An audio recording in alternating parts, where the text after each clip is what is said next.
if you go back to the, like, what do you call it? Like the people from West Virginia, like those mountain people, the Appalachians, that R is acceptable in that. So that just kind of just moved its way over a little bit in the Kentucky, Ohio area. So everyone in my family does it but me, and it drives me crazy. Brutal. You got your washer and your dryer, and you wear a toboggan on your head, and we run the sweeper, not the vacuum. And instead of having brainstorms, we cook up some ideas, and that's what we do here. Oof, man, and that's what we're going to do here today on the Monday Locker Room, because yo, what up? Yo, time is running out. It's for real, though. Let's connect politic ditto, and we're going to connect with the Hamin media loyalists, the Russo brand underground, and we're going to all try and make it who will survive the Monday Locker Room. You never know who's going to run in, infidels, because he's back. It's the return of RBV. He took his DeLorean back from the future, and now he's back in the Monday Locker Room, and Dr. Ted is bow-tied and looking fly, Hacker Hamin, and it's Theta Lambda Psi on the Monday Locker Room, infidels. Yallah. Yeah, man. Another big, brutal week of wrestling coming off a Sunday into a Monday. We'll see how we all hold up here, but you guys are in the right spot. Twitch.tv/Conspiracy Horseman, YouTube.com/BenHamin channel. I see the chat room filling up already. Daniel Price, Old Athers, I was talking to him this morning already. The Contrarian, Double A, Andreessen getting me heat with Sap. I don't know what that was about, but we're going to have to tag and go over strong on them on Fightful too. Bester's in the house, and obviously all the heads here from our massive production staff at Hamin Media Group, kicking ass all weekend long. Good morning to you, Dr. Ted, pal. What? Oh, sorry. Hold on. I was setting up my technology. You caught me off guard with my pants down or pants off. Whatever. Either way, it's going good, man. It's been a busy past week, but can't complain. We got some good recordings in with Rip. At first, I was not looking forward to sitting down. I hate watching myself, but Rip insisted. And when Rip says you got to do something, you got to do something. And so we sat down and actually went back through time and watched a 90-minute Broadway that myself and former tag team partner Adam Revolver did.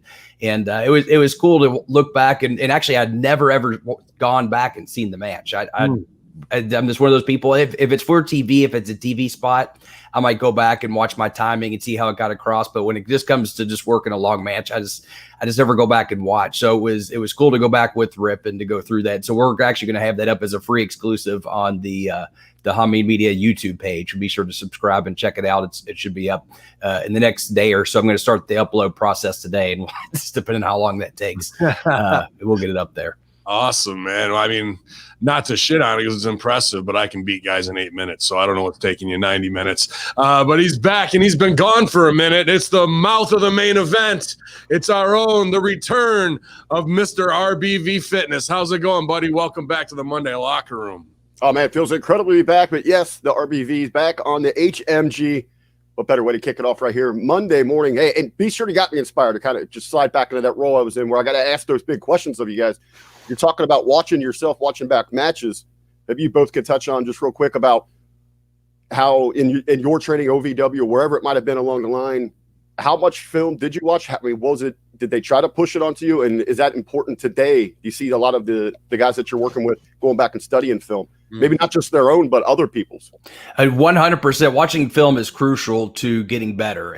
I mean, whether it's yourself, and you should watch yourself, but absolutely you should watch the pros of the past and to see the little things that help sell what they were trying to sell, the emotion and the stories and the characters they were trying to get over.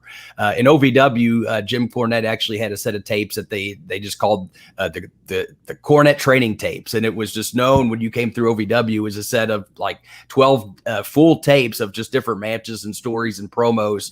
And I know Revolver, he's my former tag team partner. He's a nerd for it. So he actually has a catalog, and I forget all the stuff it was on there, but it was a lot of Midnight Express, obviously a lot of the tag team stuff that he was managing back then. And I'd say it was hugely influential to the style of working for myself and him as a tag team and just for wrestling in general. So watching tape is hugely important, especially, for the pros of the past that knew what they were doing and knew how to get shit over. It's very important for anyone coming into wrestling, whether you're in the ring or not. just to steal from. I was watching Buddy Rose and Mr. Perfect, well, Hennig, and he was probably 2 years on TV. That's how young Hennig was with the big curly afro and everything. And just awesome spots on a Hammerlock story, leapfrog, go behind stuff that nobody's doing right now, that if you broke it out, you'd be like, damn, that was tight. I've never seen that before. And just these small things. So for stealing alone from the past, it's a super essential in your propping up who came before you. And good artists create, great artists steal and make it their own. But I don't think some of these kids even watch their own shit back, because they're making the same mistake week after week, where if you were really meticulously watching your stuff, even on how you feed, how you sell, how you don't sell, and you go, I should have taken a minute there and done some shit. I could have gotten way more out of this and done half the move. I don't think they're doing that. They're just patting themselves on the back for being masters of the universe that they got on TV. And because they're on TV, that's just the standard. I'm that good. I don't need to watch my own shit and fucking dissect it and really, I really like this match 80%, but I want to do that, but it didn't work right there. Or this, I can take this out for when I do a house show and I do this again. I don't see that happening, not in the last 5 years, 10 years that I've been up and down the road. But at OVW, that's exactly what you do. You see it on the watch-alongs, the big wall of tape library there, man. That's a huge part of it. And even when Al Snow was running TV when it was WWE Developmental, that one of their the day after OVW TV, they would train Tuesdays, Thursdays, I believe. And that was first hour and a half of the show was breaking that down in tape reviews. So not only but know how to watch tape. Real quick, and sometimes tape review, depending on that's how you knew whether it was a good or bad show. And when tape review was just an hour and a half, then it was a good show. Yeah. Sometimes tape review took a full 6 hours to get through because of how much stopping and explaining, So yeah, it's hugely crucial. Go ahead. I digress. Oh, that's it. That's right. Whereas, I mean, that's the thing. Like, you can zip through, but you should be watching all your stuff, footwork. Refs got to watch how they are positioning wise. A lot going on. Are you getting over in your entrance? Do you need more energy? Did this work? Should we have taken longer? Did I miss the edit here? And how could I work this hold longer? There's all this shit that's very intricate. But when you're doing move, there's like, okay, you hit a move, you hit another move. What is there to say? Nobody sold nothing. Nobody built empathy for that character or hatred for the heel getting heat on somebody because they're just doing fucking spot after spot. So Rip talks about all this on the FR podcast. I put out a quick clip this week or yesterday, and the preview's up. But if you haven't joined What the Fuck's Wrong with You rotten cocksuckers, it's only $5 over at patreon.com/Hamin Media Group to get the education that many paid thousands upon thousands of dollars for, right from the horse's mouth, man. So I appreciate the new signups we had this weekend. If you are a Patreon subscriber, you guys, getting the premium content. I've got new video from the woods going up and a DCW watch along. Maybe Beast. I'm not sure if you're super busy later or not, but maybe we can jump back on and watch DCW together. Absolutely. Let's do it. And I'd also say it's important not only go back and watch tape, but if you have the opportunity, especially for those in NXT that have the coaches available, like sit down with your mentors or your coaches and watch tape. Or if you want someone that does have an independent thought, then reach out to Rip. It was funny. I was asking Rip, I was like, Rip, I want to promote like, a email or something. And how do you get your bookings? And he goes, I just give people my phone number.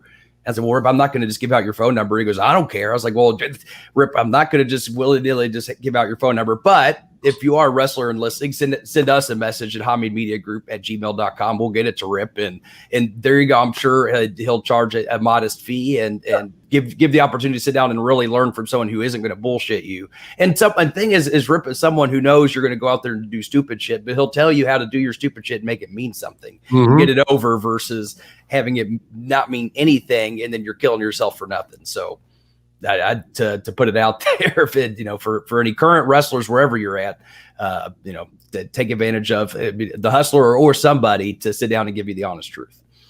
Yeah, man, he's going to give it to you, but he'll give it to you in a stiff way to like shake you out of your comfort zone. But then he's going to tell you what you need to do to be successful in the very fatherly way that he does. Yeah, he still gives me shit. You put up the one clip of him giving me shit over because I was late. And the thing is, I was exactly on time because he was doing the Randy Savage documentary, and literally I showed up as the guys were leaving, so we could not have recorded any sooner. But he still had to give me shit because I was technically late from the time I said I was going to be there. So you got to be on time. I don't know if he told it. I don't know if he told it on the podcast or not, or if we were just riffing back and forth. That's where sometimes I get confused on what stuff we say on air or not. But either way, this was something we'll talk about. I think we did talk about in the podcast, where basically Rod Steele and another up and coming wrestler asked Rip if they could start training with him in the mornings. And he said, sure, meet me at 6 a.m. And so the next morning they showed up at like 6:05 or few minutes after. And Rip said, well, that's lesson one. What's that? Show up on time. And then he left. He didn't.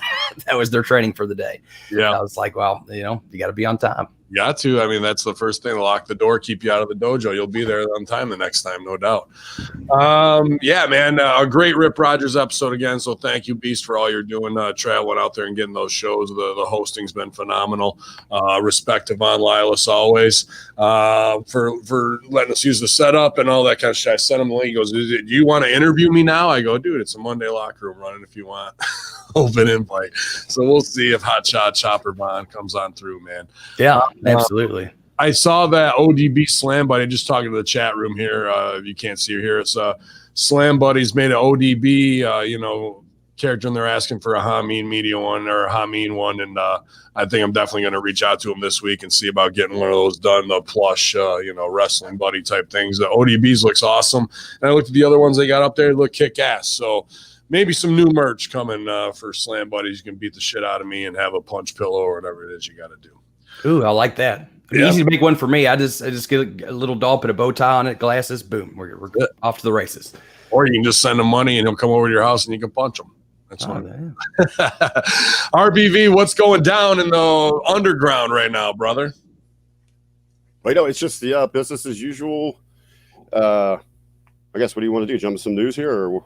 Well, before we do that, RBV, I have to say I was thinking about you this past week, especially because around in Louisville, it was Louisville Pizza Week this past week. We had ours last week.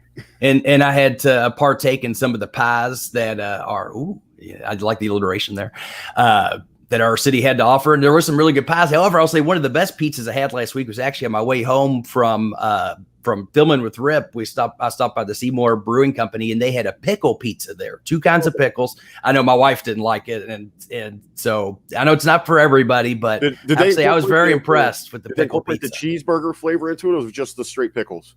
It was just the straight pickles, but I liked it. With like I'm guessing maybe it was like a Greek sauce on there. I believe so. Yeah, it was balanced out with the sauce was a little different to help balance out the tartness of the pickle. But that being said, we did have some other really good pies. There was a Nashville hot chicken pizza from Derby City Pizza. That was probably my other favorite that we had. Did have a cheeseburger pizza, a lobster pizza. I'm trying to think. Another one my wife did like, but I did. We had a chili dog pizza. It was just basically a bunch of chili and hot dogs on it. And it's time to get back on the diet this week. Can we just fucking start in the Ohio, Indiana, Kentucky area, learning how to make a pizza? I've had your pizza. It's absolute shit from coast to coast, like butter and toast, bro. It is some of the worst. It shouldn't even really be called pizza. You should just actually take the box, put some sauce and cheese on it, and shove it in the oven and eat that. You'd be a little bit better off than whatever the shit Wix was serving for years. Yeah, I think you're hitting a completely wrong chain here. Wix pizza. What's the one down on Bar? The difference with Wix, what you're referring to, is they tried to take a local chain and quickly franchise it out. But the thing is, to do that, you can't have quality. You know what I mean? McDonald's and all those big companies were able to do it back in the day because they streamlined that process. But this is not that way. 3 years, and there was only one slice that was even considered a D+ by me compared to New York slices. What's the place on Bardstown that does the heavy metal? They had the heavy metal van with the fucking album shit on it. What's the one with all the scary characters and shit? Oh shit, I don't know. It's right down fucking past Wet Willie's on the left side. I know what you're talking about. Yeah, that place is closed. There you go. They don't even know what the fuck they got there, bro. So definitely the worst pizza of all time. Pickle and lobster pizza doesn't surprise me at all. They don't know shit about shit when it comes to making a pizza, and they're the biggest morons on the face of the earth when it comes to fucking trying to put that shit over. So come back to New York, go to Chicago if you got to get deep dish, but don't ever try and sell for some fucking Southern or Midwest pizza. You got to find the right mom and pop places because you can get all those flavors blended together. If they were over, people would be talking about it, and every one of them sucks. From Papa John to fucking, you're going to these chains again. You're missing out on the. I will say, is chains, bro. One after the fucking. You go 10 miles and you got the steak place, a Taco Bell, a fucking Wendy's, that fucking shitty Papa John's pizza, and a Burger King or McDonald's. You go and a Chick-fil-A or Popeyes. Go 10 miles, wash, rinse, repeat. That's what it is. You get a fish place. Beast and I were just talking about this yesterday. Louisville has tremendously evolved their food game. And you do find more until this year. Until they got hit with all everything going on with the COVID and the shutdown. Because you're back under shutdown again, right, Beast? Yeah, we are. I will say, if you come to Louisville, there are 3 types of places, and yes, I agree. Pizza is not the place you come to in Louisville. Barbecue, pie, or fucking. Yeah, I forgot about that. Yeah, we got all kinds of ice cream and pies. But I'd also say, believe it or not, I would say actually there's some really bomb Mexican places here. We have a big Latino community, and we have these places where you go there and the menu's not in English. The people don't speak English, but I tell you, it's some of the best food you can find. I'd say that even this side of the border, as far away, which we are from Texas, only because we have those little hotbeds. There are some pretty good Chinese places here for the same reason. We have some Asian communities here, and there's some really good Chinese places, and a fried fish. You feel like fried fish.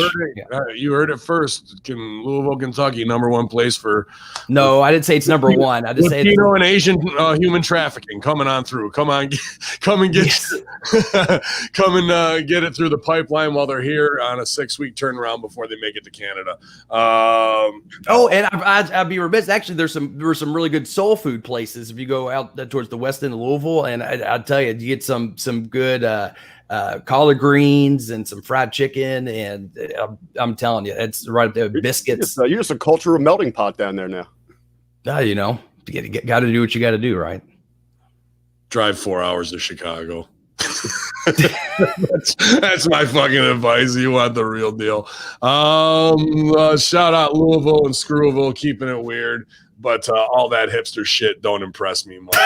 To be honest with you, it's all fucking excuses. But what's not an excuse is the original thing here on your Monday Infidels. It's the Monday morning monologue. Yeah.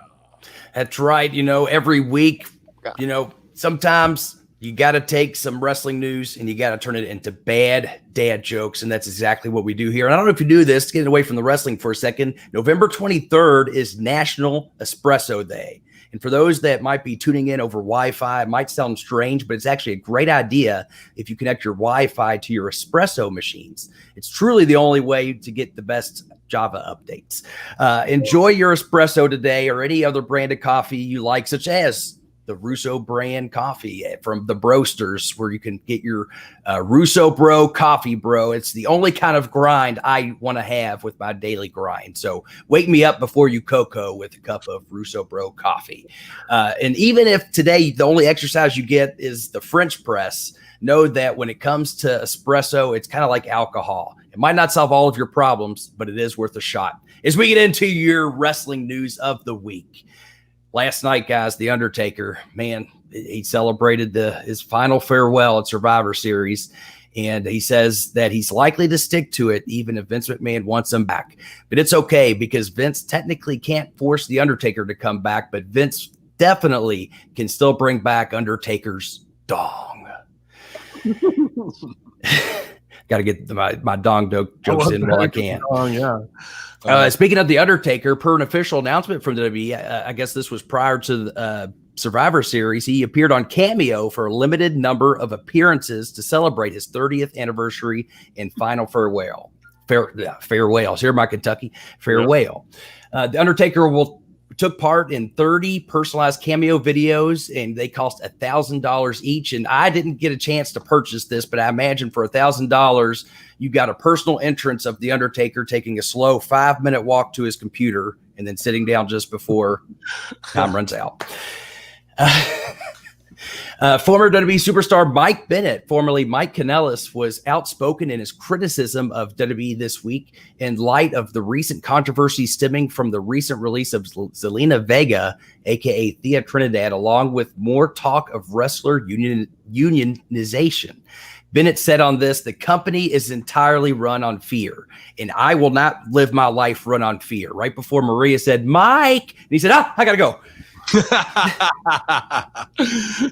And last but not least, Adweek has revealed their list of the most powerful women in sports, with Stephanie McMahon being named amongst several other distinguished professionals, which should be an inspiring message to little girls everywhere that you can do whatever you want to as long as you don't have a Twitch channel.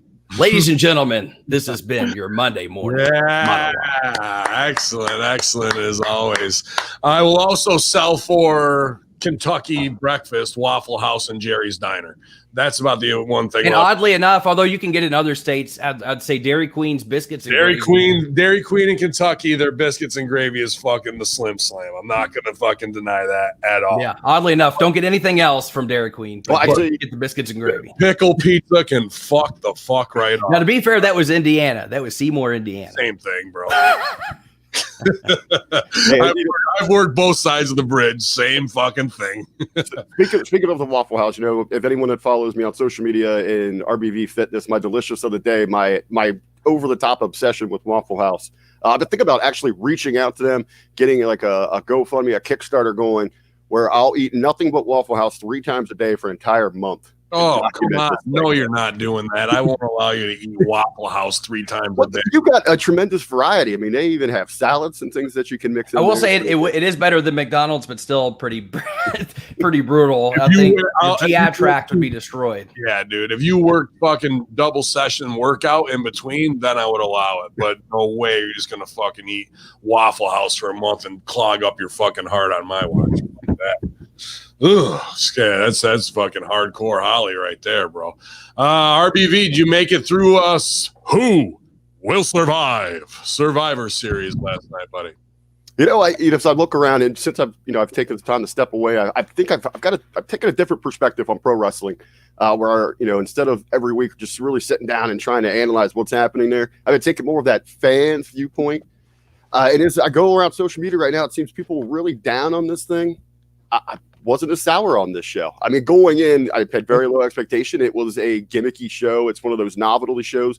Really wasn't expecting a whole lot of storyline. Mm-hmm. I came here for 2 things, and I enjoyed those 2 things immensely. That was I was to say farewell to the Undertaker, to see what they were going to bring to the table, how it was going to be presented. I thought overall it was a passable job. Of course, you can tweak things here and there. But then it was also, I like the Universal and the WWE champion. I wanted to see the presentation and the vibe between McIntyre and Roman Reigns. And I think, the first thing that came to my mind is this actually feels like a professional wrestling main event. Mm-hmm. These guys look like superstars. Yeah, they definitely are at the top of their game right now, both of them.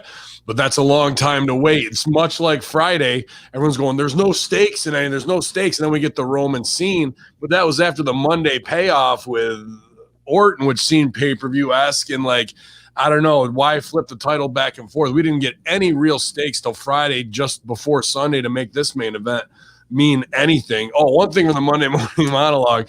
Did you see the Undertaker cameo promos that he did or no? No, I didn't. He's just standing in gimmick with a purple curtain behind him and lighting. And there's probably half a dozen, 8 of them. So there's $8,000 for 8 minutes worth of work. But somebody wrote in as the fucking the elite Scooby-Doo. And he fucking has to cut a promo for some AEW fan, and Scooby-Doo and The Undertaker is calling Elite Scooby-Doo, you got married.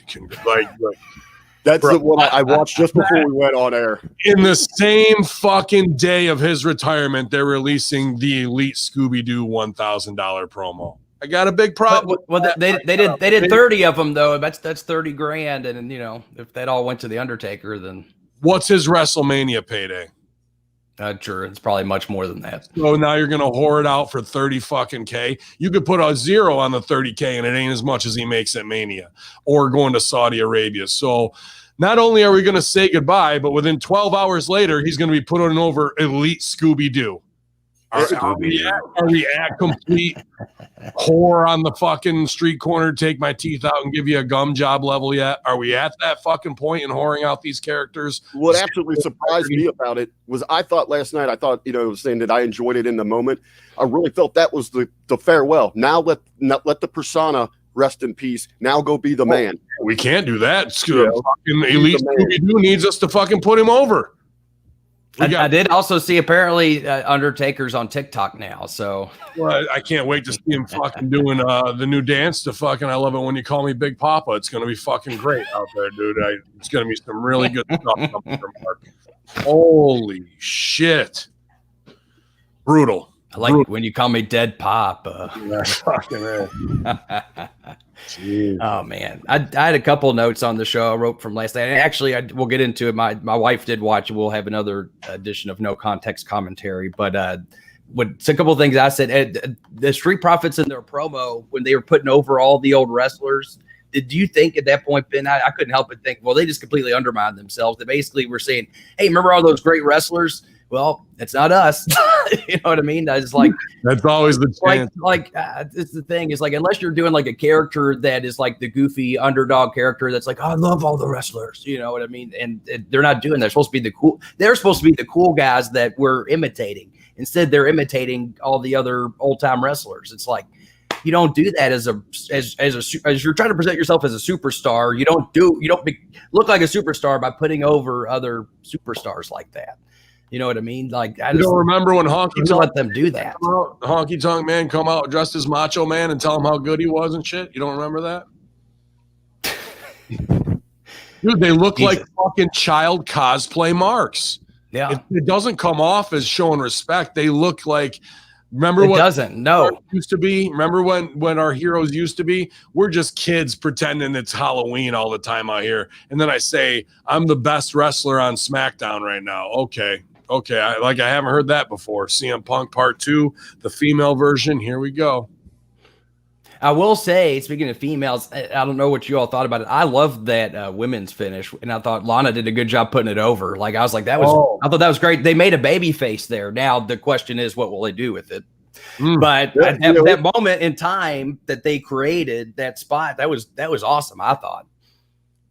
Let me ask you here, Beast, because I've been saying for a while they've been doing this. They're trying to build that sympathy where you start to feel for Lana. If it's going through the table after table, and then like yesterday just being completely scolded. But you kind of sit there during that match. I mean, she stood out. She shined just standing there. It was just hilarious at times. But then when they put her over, she sold it well. She had the emotion, like you saw her go from surprised, and then as soon as she realized she won, put it over like she just fucking won the Super Bowl. Like it was the biggest thing ever. I'm the survivor. I said this during over on Facebook and the live discussions that we have over there in the Facebook group. Is it too late for Lana? Are we so far gone with her that people are not going to buy into her? I mean, there was a time, you sit there in the discussion on it, people are actually beginning to cheer for Nia Jax continually putting her through a table. You have a huge issue. You have people actually cheering for Nia. Maybe so, but it's all in how you tell the story. There's always, if you can tell the story the right way, you can always turn it around into something different. It's all about creating heat and finding where that is and creating that desire, that want, that need that the fans are looking for. And they have released her that detailed documentary about her. Where you go back to her hardships and all that bullshit with it. So maybe that'll help push the engine. Well, and I'll say I don't watch regularly every week, so I just saw this, based on the little bit that I've read about. But based on what I saw, I thought they had a pretty good moment created with her, and it came across well, at least from my standpoint. So we'll see what happens. I'd like to finish too. I mean, because if they would have had her go in there and steal a pin on Belair, everyone would have exploded. Oh my God, how can you do this here? So now you got her over, and essentially you got to your point without her making anyone else look bad.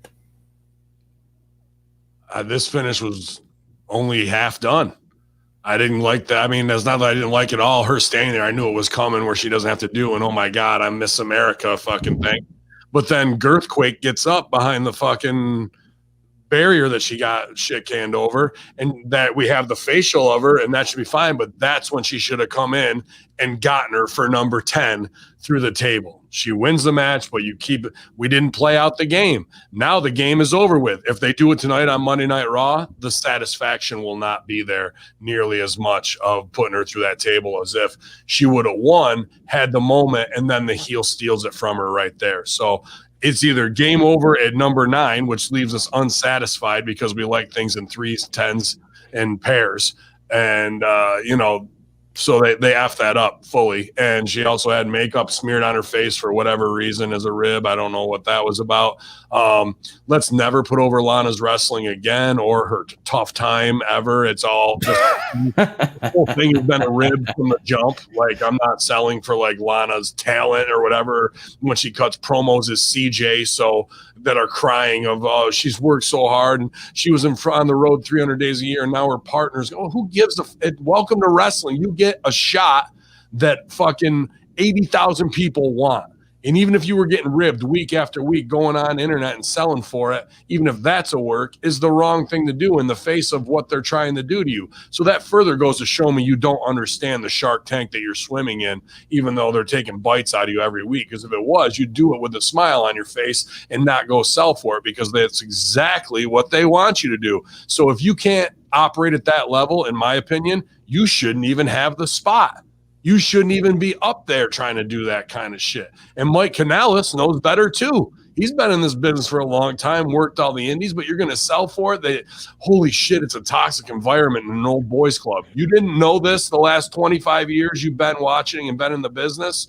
My heart does not weep for them even for 1 second. And to put it over is like, this is getting heat. This is getting her over. None of this is designed to get her over. It's designed to fucking make Bruce and Vince fucking laugh in Gorilla. And then when the heat comes around of this is a toxic work environment and unsafe, that's when we do this move so they can go, see, the whole time we were building heat to get her over. She didn't have to do anything. Now she's over. And then on Monday, she comes out and the fucking bell rings and the crowd goes, oh yeah, she sucks shit through a straw in wrestling and there's no reason we should get behind her. And this whole thing was how and do they need to present her tonight? Put her through a table. There's nothing there, dude. What are you gonna do? Well, to me, this is where I don't know what's been. You're telling me all these things that I'm not aware of that's going on. Like, to me, the story is, well, you just find happenstance ways of winning that doesn't involve her actually winning. Lumpy Magoo 101. I agree. Right. Yeah, that'd be the game. Lumpy Magoo was, bro. Correct. So you gotta build the character properly. Yes, it's all a rib. Until somebody hurts her, she botches something and hurts herself, because the getting over, when they say that means now you're over as a babyface. You have to go out there and work. And it's not just spot, because that's what we did with Lumpy. He'd fucking go out and say the wrong thing to the Indians, to the Iraqis, to the fucking Mexicans, and they'd all kill him. So we did the same fucking move. But then we're building empathy, and you have to have somebody to come in to be his big brothers to protect him and push them forward, and not – they're just going to put her back out there to be fucking fed, So I'm not selling for that. I thought you were talking about the women's match, the finish in Asuka and Sasha, because I'll stooge it. I said this to Deeb 3 weeks ago. I go, your match is so good, and you see them marking out for you online. You wait 3-4 weeks from now, Sasha and Bayley are going to steal every fucking single thing you're doing style-wise. And sure as shit, they did in this match. And except for in the middle, they go classic WWE, and we got to get spots in before we go back to wrestling. Well, guess what? All the wrestling that was cool on the front end now means nothing because you did spots and doesn't tell the story to link up to the last chapter. But they don't fucking know that because they got to get their shit in. So nice trying to steal it, but you still can't do it. You can do all the seatbelt pins you fucking want to and look like a technician. If you don't do them in the right spot, it doesn't hit with the audience, and those who really know wrestling can see where your holes are and that you're just trying to now keep biting her shit. Like, because eventually you're going to get it right and actually get better. But the reality is, just because she's doing it over there, don't mean you can come out and do it. If you want to talk about Serena's best match ever, in my opinion, it's versus Asuka at an indie show in Japan. Tough tape to find, but it's out there. So there's no way Sasha could even lace Serena's boots on Serena's worst day, So to try and go out there and emulate it, you're only going to get like a small. Sasha's the face of the company now. I don't know. She's the forehead of the company. If she keeps telling us that, eventually we got to believe it, right? That's what I said. The CM Punk shit. She says, I got it in the notes, I'm the best wrestler on SmackDown, not Roman Reigns. Well, aren't you supposed to be a babyface? So right there, you're saying tons of heel shit and undermining the main storyline, which is heel as fuck and stupid. So before the bell even rings, she doesn't know what her business is. She's also on The Mandalorian. Why isn't she coming out in Star Wars colors, a Mandalorian like outfit? Lightsaber. Any of that shit, dude. Nope. So you're double stupid that way. And then the bell rings and Asuka has to walk you through all this kind of stuff. So this to me is CM Punk part 2. Punk many times say, I'm the best in the world. And he would believe it. He wasn't even the best in the room that he was saying that shit in, let alone the best in the world. Jamin Olivencia will eat CM Punk's lunch in the ring. As far as I'm concerned, there's 15 guys that were in there at OVW, and he's walking around with his chest out, I'm the best in the world. It's the exact same delusion that I see with this girl.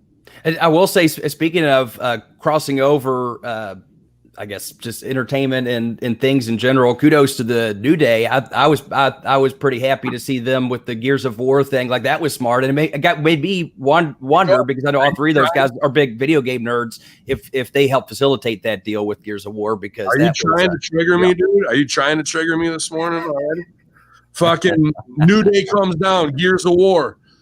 Big fucking looks awesome. I'm like, can I see the lines? Who 3D printed that shit? That gear is fucking awesome, Right. Marking out for the fucking all that shit. Not that I play any fucking video games because I'm working constantly like a man will. And then this morning I wake up and see this from Tricky Nick. That New Day Street Profits match was fire. No complaints. Right team went over, and we got a great post-match moment. And then shout out to the Dirty Sheets. Jesus, people like you have, really seriously lowered your expectations.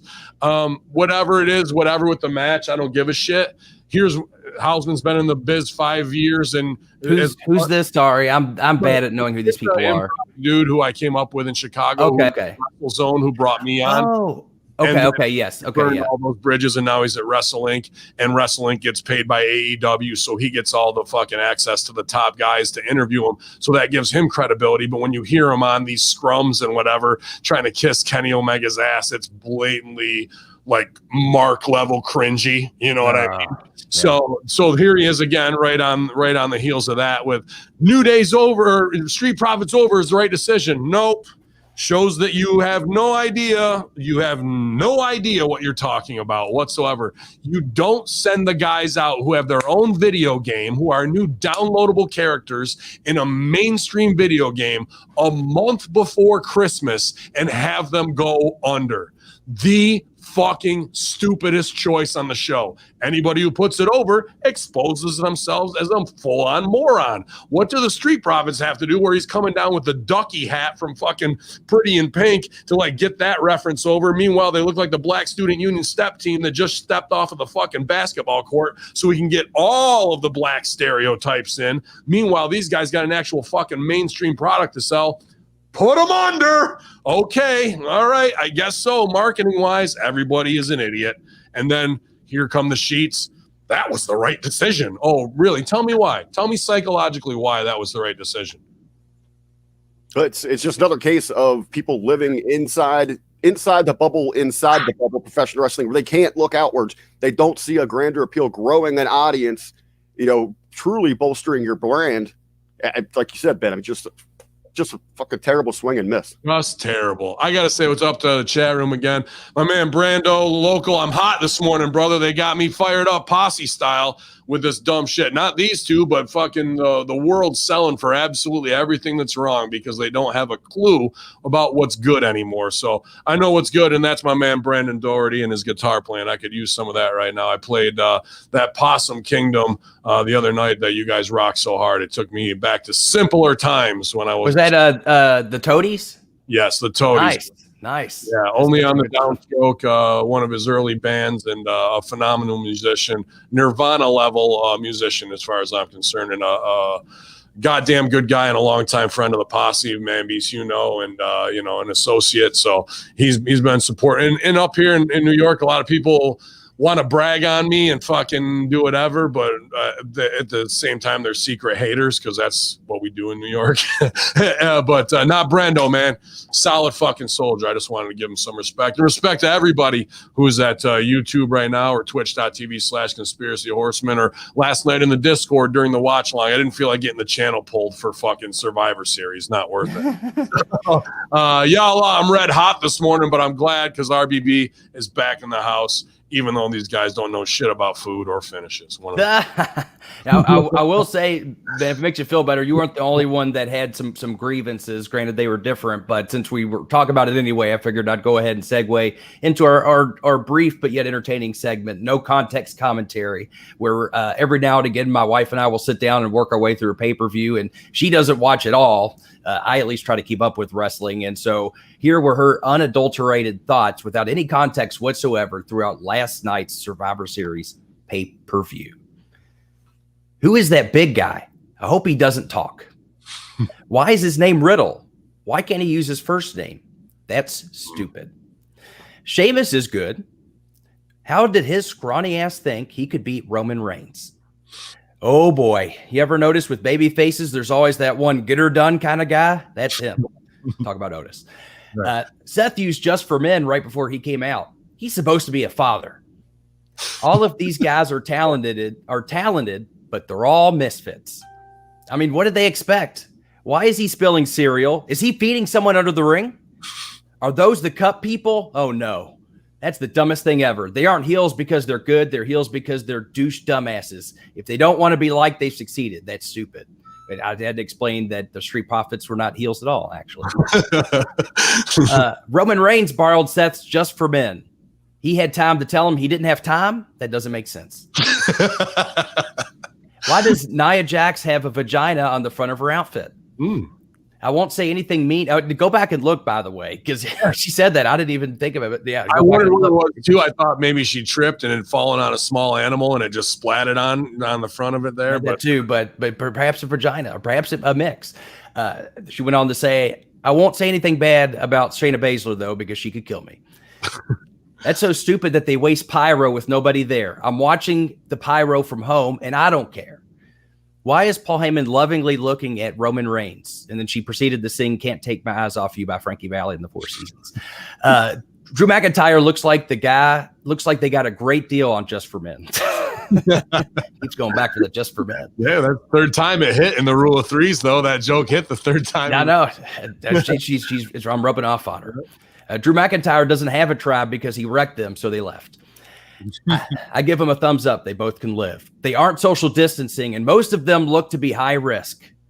If Triple H is supposed to be the king of kings and King Corbin is also supposed to be a king, it would seem to make sense that they would have a king war, wouldn't it? I think she has a good point. If they all talk, I'm going to bed.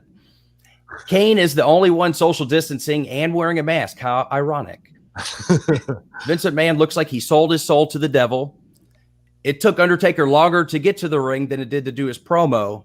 And last but not least, can we watch our show now? Ladies and gentlemen, No Context Commentary. Oh, yeah. Thank you, Mrs. Beast, for some great ones there. Plenty to go back through. What'd you think, Rick, about she got it on the Nia thing here. I mean, that's like the full reproductive system for the female. Like ovaries or a dead cat, one of the two on her. And her taco pockets were big. She got extended chalupa pockets on the side. They made bigger taco pockets for her in case she needed a snack out there. But what'd you think of the Seth Rollins elimination? And is this the last we're going to see of Seth? Are we even going to see him on a SmackDown, or is he off TV after this? Well, immediately over in the live discussion there in Facebook, it was Jargo. Give him credit for it. that we kind of brought up the Stevie Richards Rumble rule. Go in there, get the hell out, get your paycheck. Dude, you're the locker room winner. Absolutely. See you down the line. That was our first out there. And, again, with everything that's happening at home life for him, he's going to take that time away. See you at the Rumble. Yeah, I could see that for sure, man. Why not take that time off right now? That story, and there's been rumors he wanted out of that storyline. He wasn't happy with it. When in reality, this is the best. I mean, I'm not saying it's great when the whole Mysterio family comes down together. We got to fight. Somebody call mom. Okay. Like all this, the dumbness of it all, or Messiah, disciple, Messiah, disciple, like these dumbass things. But when it comes to him leading Dominic through matches and making a kid who hasn't had a ton of time look fucking like a star, it's really shown Seth Rollins on another level wrestling. But then in this match, he does Falcon's Arrow, fucking superplex Falcon's Arrow kick out, and I was like, I'm done. Thanks for playing on Friday anyway. Really what stood out to me inside, just not Seth, being that early exit, is when I talked about that main event and actually Reigns and McIntyre looking like true superstars, main eventers, world champion caliber. That was one of the thoughts I had when this match opened up. I'm comparing these teams. I'm looking over like Raw looks like a group of professional wrestlers. Outside of Rollins, the SmackDown team looked like a bunch of hobos. Dude, I mean, Owens pretty out of shape, right? Who was the other one on there that did? Well, you got Uso, who's he's still trying to find. He's super thin, not on B12. You can tell Uso. It's just in the presentation. He's out there in a pair of like shorts or jeans and his T-shirt the entire time. Owens is out of control. I mean, Corbin looks good, I'd say. And then you have Seth that takes the early exit. I can't remember who their fifth person was. Just in the comparison, when you looked at Team Raw, they look like professional wrestlers. They look like someone you expect to see on programming each and every week. And in comparison, other sides of the blue, they just fell short. In 2 weeks without your favorite star, Lars Sullivan. Where is Lars Sullivan? Yeah. I think he might be somewhere around here. I don't know. He's on Grindr probably. Beast, what did you think of that? It's for the greater good. And then he gets down on his knees, puts the Jesus arms out, and fucking then Sheamus thumps his chest before giving him the old Yeller fucking shot in the head, bro. Like, that was just so WWE to me. Like, and this is the big moment, where you sacrifice yourself as a martyr, and then you go down. Yeah, like, dude, I just didn't. I thought it made wrestling so instantly phony right there, bro. Yeah, I must have fast forwarded through that part because I didn't quite. It happened immediately. He was the first elimination in the men's Survivor Series team. He sacrificed himself. I mean, I guess they had to write him off somehow so he can go have his paternity leave. But yeah, that's Hopefully, though, my only hope is I pitched this before is maybe now they'll send Dominic on to NXT to start grooming under there, and I would like to see him again being a lackey for what's his name, Legado del Fantasma. He's doing like the Latino mafia type gimmick. Like I think doing something like that and having a comeuppance story through that character would be a great way to help really groom him. He was really good, and I mean, it's the best of the rest of who's not. Escobar, that's right, Santos Escobar. On the pre-show, they had the Battle Royal thing, and Dominic was in there, and Miz went over with, I'm out of the ring, and you forgot about me. You thought Dominic wins, and then I come in and shit can him, and Miz wasn't that goofy, like, exactly or correct heel. He was that shit-talking, kind of spit in the face of JBL heel. You know what I mean? Fuck the world and ask me for shit. Like, that's the Miz I like, and that was good to see him. But, dude, Dominic, I got to put him over, man. The gear that's retro for his dad, even though he's not built the same. The kid has got his dad's natural footwork. He's, even though he's tall, super light on his feet, the way he moves off the top rope, Mexican arm drags to get your shit in and whatnot. But even his shit cans, man, like it just looks very natural. Even though his promos need a ton of work and he's super young, natural ability wise, I've been more and more impressed in the last 3 months of how I've seen this kid just be able to work in the ring and placement and natural ability. It gets me pumped for like 2-3 years from now, where he actually could be some like, wow, this kid has got the total package. Right. And all the more reason to let him have that time and get that seasoning, so that way he doesn't get overexposed early, because they've done a great job protecting him. And Seth is, hats off to him for, for the work he's been doing with Dominic. Yeah. But at the end of the day, I'd say, he's still got a couple years to go, but he's shown a tremendous amount of potential, and he could certainly be a huge superstar down the line. Ben, speaking of that battle royal, I'm a huge sucker for the battle royal gimmick. If it's a gauntlet style, whatever it is, it's just one of the classics I enjoy. But they are difficult to book.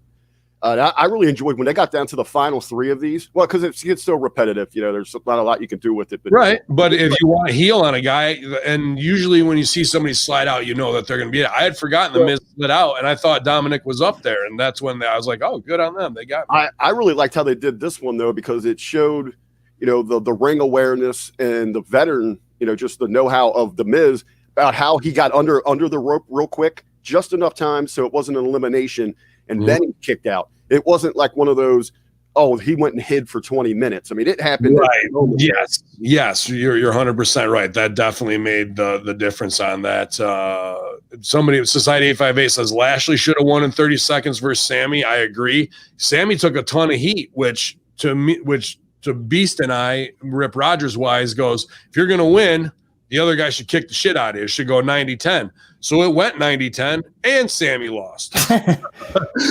So if you're going to beat him, make Bobby Lashley look strong, please, and beat him in 30 seconds. Otherwise, put all the heat on him, and Sammy has to slip over in an asshole kind of way. Or where was the heat? Well, I was like, if Sammy's going to go over, and Sammy does all this online of social justice warrior shit, then what should the finish have been if Sammy's going over? Well, I mean, do you get a little bit of that where, Sammy's going to spin that off where he was, this is again a conspiracy against him. You had the feuding with the Hurt Business that should have caused that finish. Oh yeah, absolutely. I mean, you should have had something come in where so I was even thinking, I was looking at the time, okay, because surprise, this did shock me. They actually made mention inside of the match, which I thought was nice, when Sammy went to acting like the Vertigo, that he actually had caused a year or so ago by Lashley. Play it I off. I was expecting him to bring out Lashley's sisters again. Oh, but you're right. Retribution. The story's retribution. You put Ali and him together, 2 guys that are good enough workers and cut a promo and have a unique look, but by themselves, they're not really much, right? And the enemy of my enemy is my friend. So that would have been a perfect time to tie them together, to have some type of thing to come in and fuck them over, to neutralize the guys on the outside. Lashley's distracted. Ali comes up, blasts fucking Lashley with a chair. Sammy he sells to the corner. Sammy haluva kicking over. You could beat Lashley clean that way, and it would fucking be believable. Instead, Lashley up, Sammy buried, just eat his lunch. And not that I give a fuck, but I was just like, it's these things where, especially that Hausman tweet, where he probably was like, this was the right business and the way to do it too. Like, fans don't have a clue about doing business or telling you long-term. So they just don't. And that's because they're not in the biz. But these guys are, and they don't have a fucking clue either, apparently. So Ben, when you planted the seed for social justice, I like what you laid out, but my brain went somewhere else. I thought, okay, so he would say, well, guys, we're all men. We've had the advantages that men have had for years, but let's represent someone that's maybe had a harder fight, a woman in our lives, Mama Benjamin. It brings her back to come out. Tia comes out and fucking hits him with a Yoko's doing a gimmick in the corner. I like it. Oh man, but there was just so much wrong, and like not wrong, but like. Yeah, wrong, but all these matches were good. And then when the business was to get done, 4 segments made 0 sense in continuing the storyline. The only segment that did any biz was Reigns and fucking MacGyver or McIntyre. And how about when he when he puts the fucking sword in the gimmick and it doesn't stick, and he almost cuts his leg with the sword as he's on his way to the ring again. That's my sword, pal. Steph gave me that. Yeah. Come on, if you want to be a champion, I thought you got to handle my sword, Drew. I thought he totally snapped the thing in half the way he planted it in there. It's super smart to be fucking carrying a big piece of metal when electric sparks and everything are supposed to go off too. No, never know what could happen if shit isn't grounded because they fired 360 tech people and now they maybe got a scab doing it as well, just setting that shit up. What happens in the middle of Survivor Series when he fucking comes out next time or whatever on Raw, throws it in there and he fucking gets electrocuted live on air? Won't that be some fucking good? If only there was a way you could make something look like that, but it was a different material. If only it was possible. If only there was, but we got to get Vince's actual sword. Holy fuck, bro. I didn't survive. It was cool to see the Paul Bearer. The hologram. You know, Vince looks like the adrenochrome supply is tapped out in Connecticut, dude. He looked like a wax figure. Madame Tussauds wax museum, pretty much standing out there giving a promo, or the Hall of Presidents in Walt Disney World. That's what it looked like to me, bro. Yeah, it's really his best days, and hopefully health wise, he's all right. But yeah, he did not look healthy. I didn't think. No. Oh, with Vince out there, I thought we were going to jump to take. You know what? I thought he actually, from what he's looked like in the last couple of times I've seen him, I thought he looked actually a little bit better. Well, they had to make it to look that good, dude. You see them. There must have been a half inch of makeup on Nia Jax's face, bro, while they're putting it on back there. So, I mean, Vince, he's probably wearing makeup every day just backstage so he doesn't look old in front of the talent. I wouldn't doubt that. I've seen that in CEOs I've worked with in marketing before too.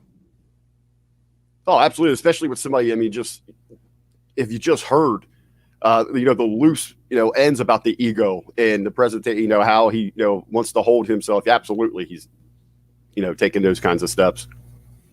I thought it was not good to have Undertaker in the ring with no fans for his last thing, just to do, hit the button. Thank you, Taker. And there's nobody there. Nobody's saying it. Even it felt weird.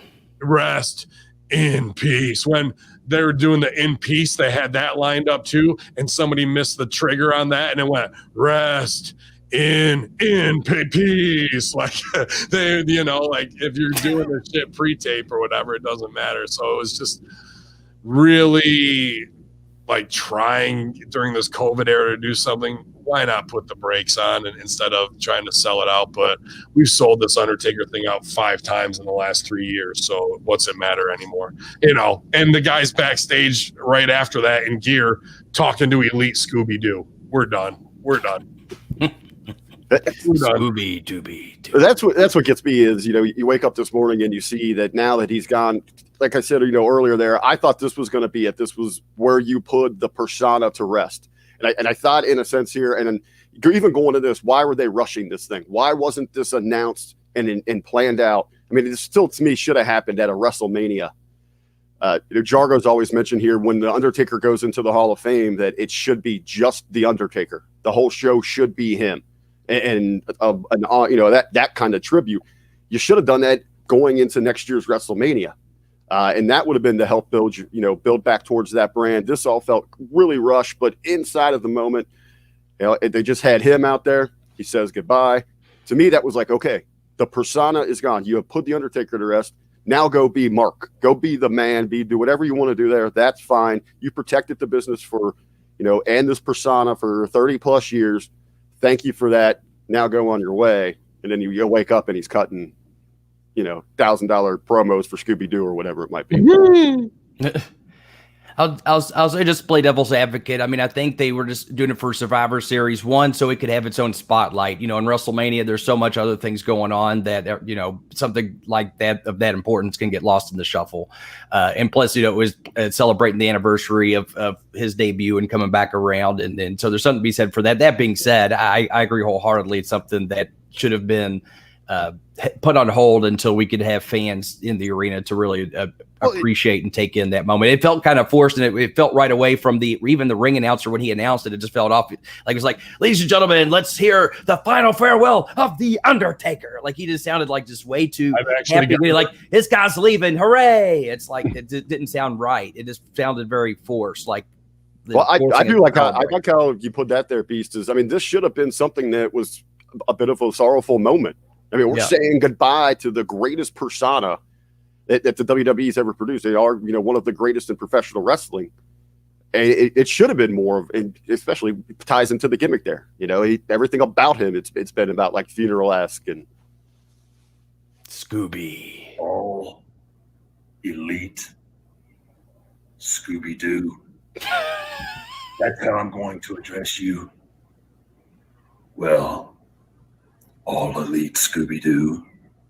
Congratulations on getting married. You did the right thing. $1,000. What are the chances that shows up on Dynamite this week? Just hoard it all out. Everything's hoarded out, man. No respect level on the night that it's the end of your character again, and then that comes out. I don't know what to tell you. In the moment though, one thing that I thought at the time that I would have changed, and I get, you have all of his friends and colleagues there that helped over all these years. I really would have loved they would have brought them out, like line up the aisle way as with Druids, and then unmask them real quick as you say their name, where they're all the Druids, and then bring the Taker out. Maybe, but dude, just this alone, you know what you could do right now based on greed and the fact that he's opened himself up to that? Tony Khan is a fucking multi-millionaire billionaire, Khan Sr. You think that those guys don't have that kind of, what's $100,000 of those guys? Nothing. You could have Undertaker cut 2 of those a week for a year where he has to put over Kenny Omega. You just keep coming up with dummy Gmail accounts and having him say the most ridiculous, stupid shit if you wanted to fuck with him and really lower WWE. Like, that is a $100,000 strategy to undermine. You could kill his whole persona based on that. You could take him up to the point, probably $30,000, where he thinks he's working you, but then he realizes he's getting worked of becoming a rib, and they're just trying to lower it. Like, that's what this greed and this shit has, where you built a legacy, but elite Scooby-Doo. We're done. Thanks for playing.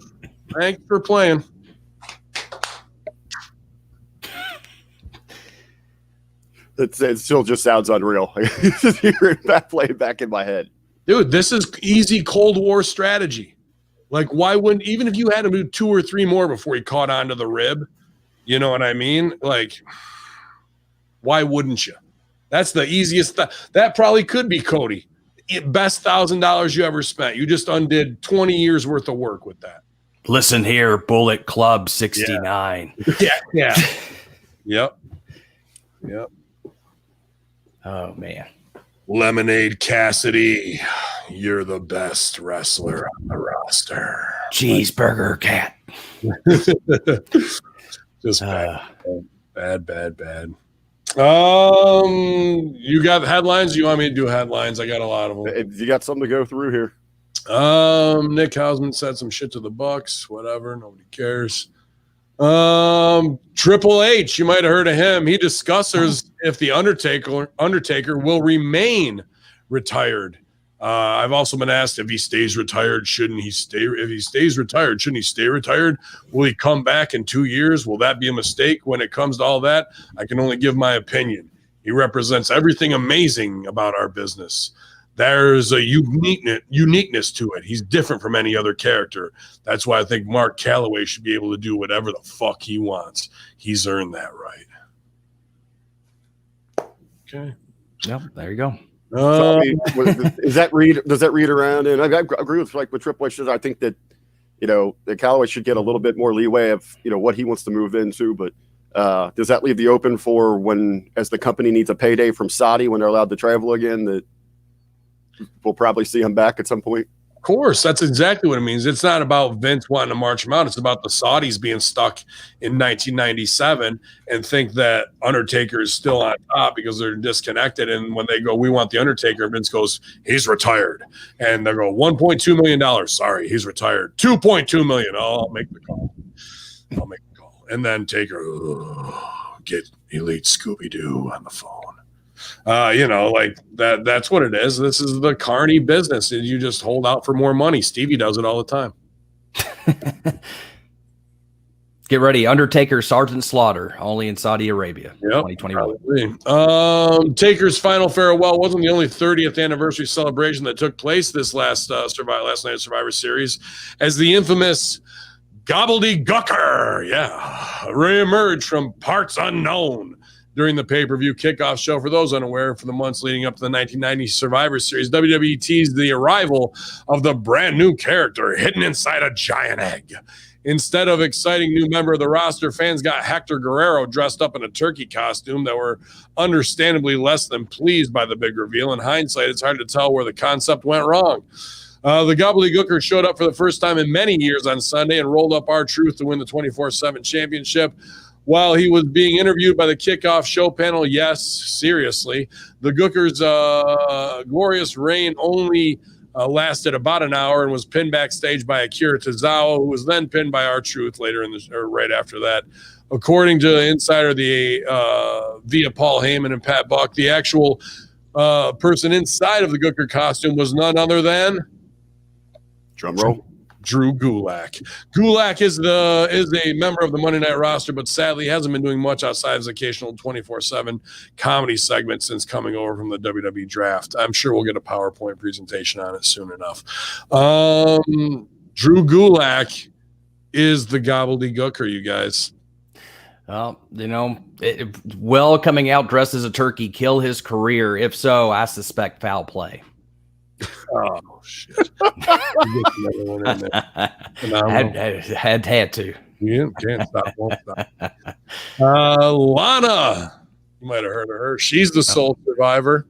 After months of being bullied and beaten by Team Pretty, the ravishing Russian was told to stand on the ring steps and not move during tonight's 5-on-5 elimination match, and she did just that. She won. She went over because of, I thought the finish, I like that, like what you said though, Beast, the count out and whatnot, and then she's just left there and she's the survivor. That does show good booking in the storyline. And we talked about Seth being the locker room winner, sacrifice himself. Really, Lana's the locker room. Not even zero bumps. I've had one or two matches that I've hit Rip. I go, dude, we tore it down and I didn't have to take one bump in the ring. Well, boy, now you're working. She didn't even have to get in the goddamn ring and she was over. So that's really working, I guess. I'm glad you brought that up, because this is not to get off subject. It's my mind turning, but I know later in Rip's career, because I've heard of guys that said, like, if you did something stupid in the ring, Rip, you were tagging with Rip, he would get so mad he would just get down from the apron and walk to the back. Just leave you out there. He'd just leave them. So I got to get some of those stories. But but you're right, just standing there. How much meaning was that? It just goes to show, to me, it goes to illustrate, when you focus on a character-driven story, you can get a lot out of it. So regardless of the context of the weeks of build and what it means or doesn't mean, or what they fucked up otherwise, it's still, as a storyline, the device was good. And I think it shows, small things can mean so much when they're done properly.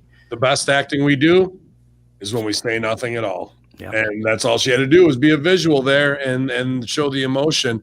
Then they give her the fucking say you're the sole survivor. Say you're the sole survivor, like over and over. Like, okay.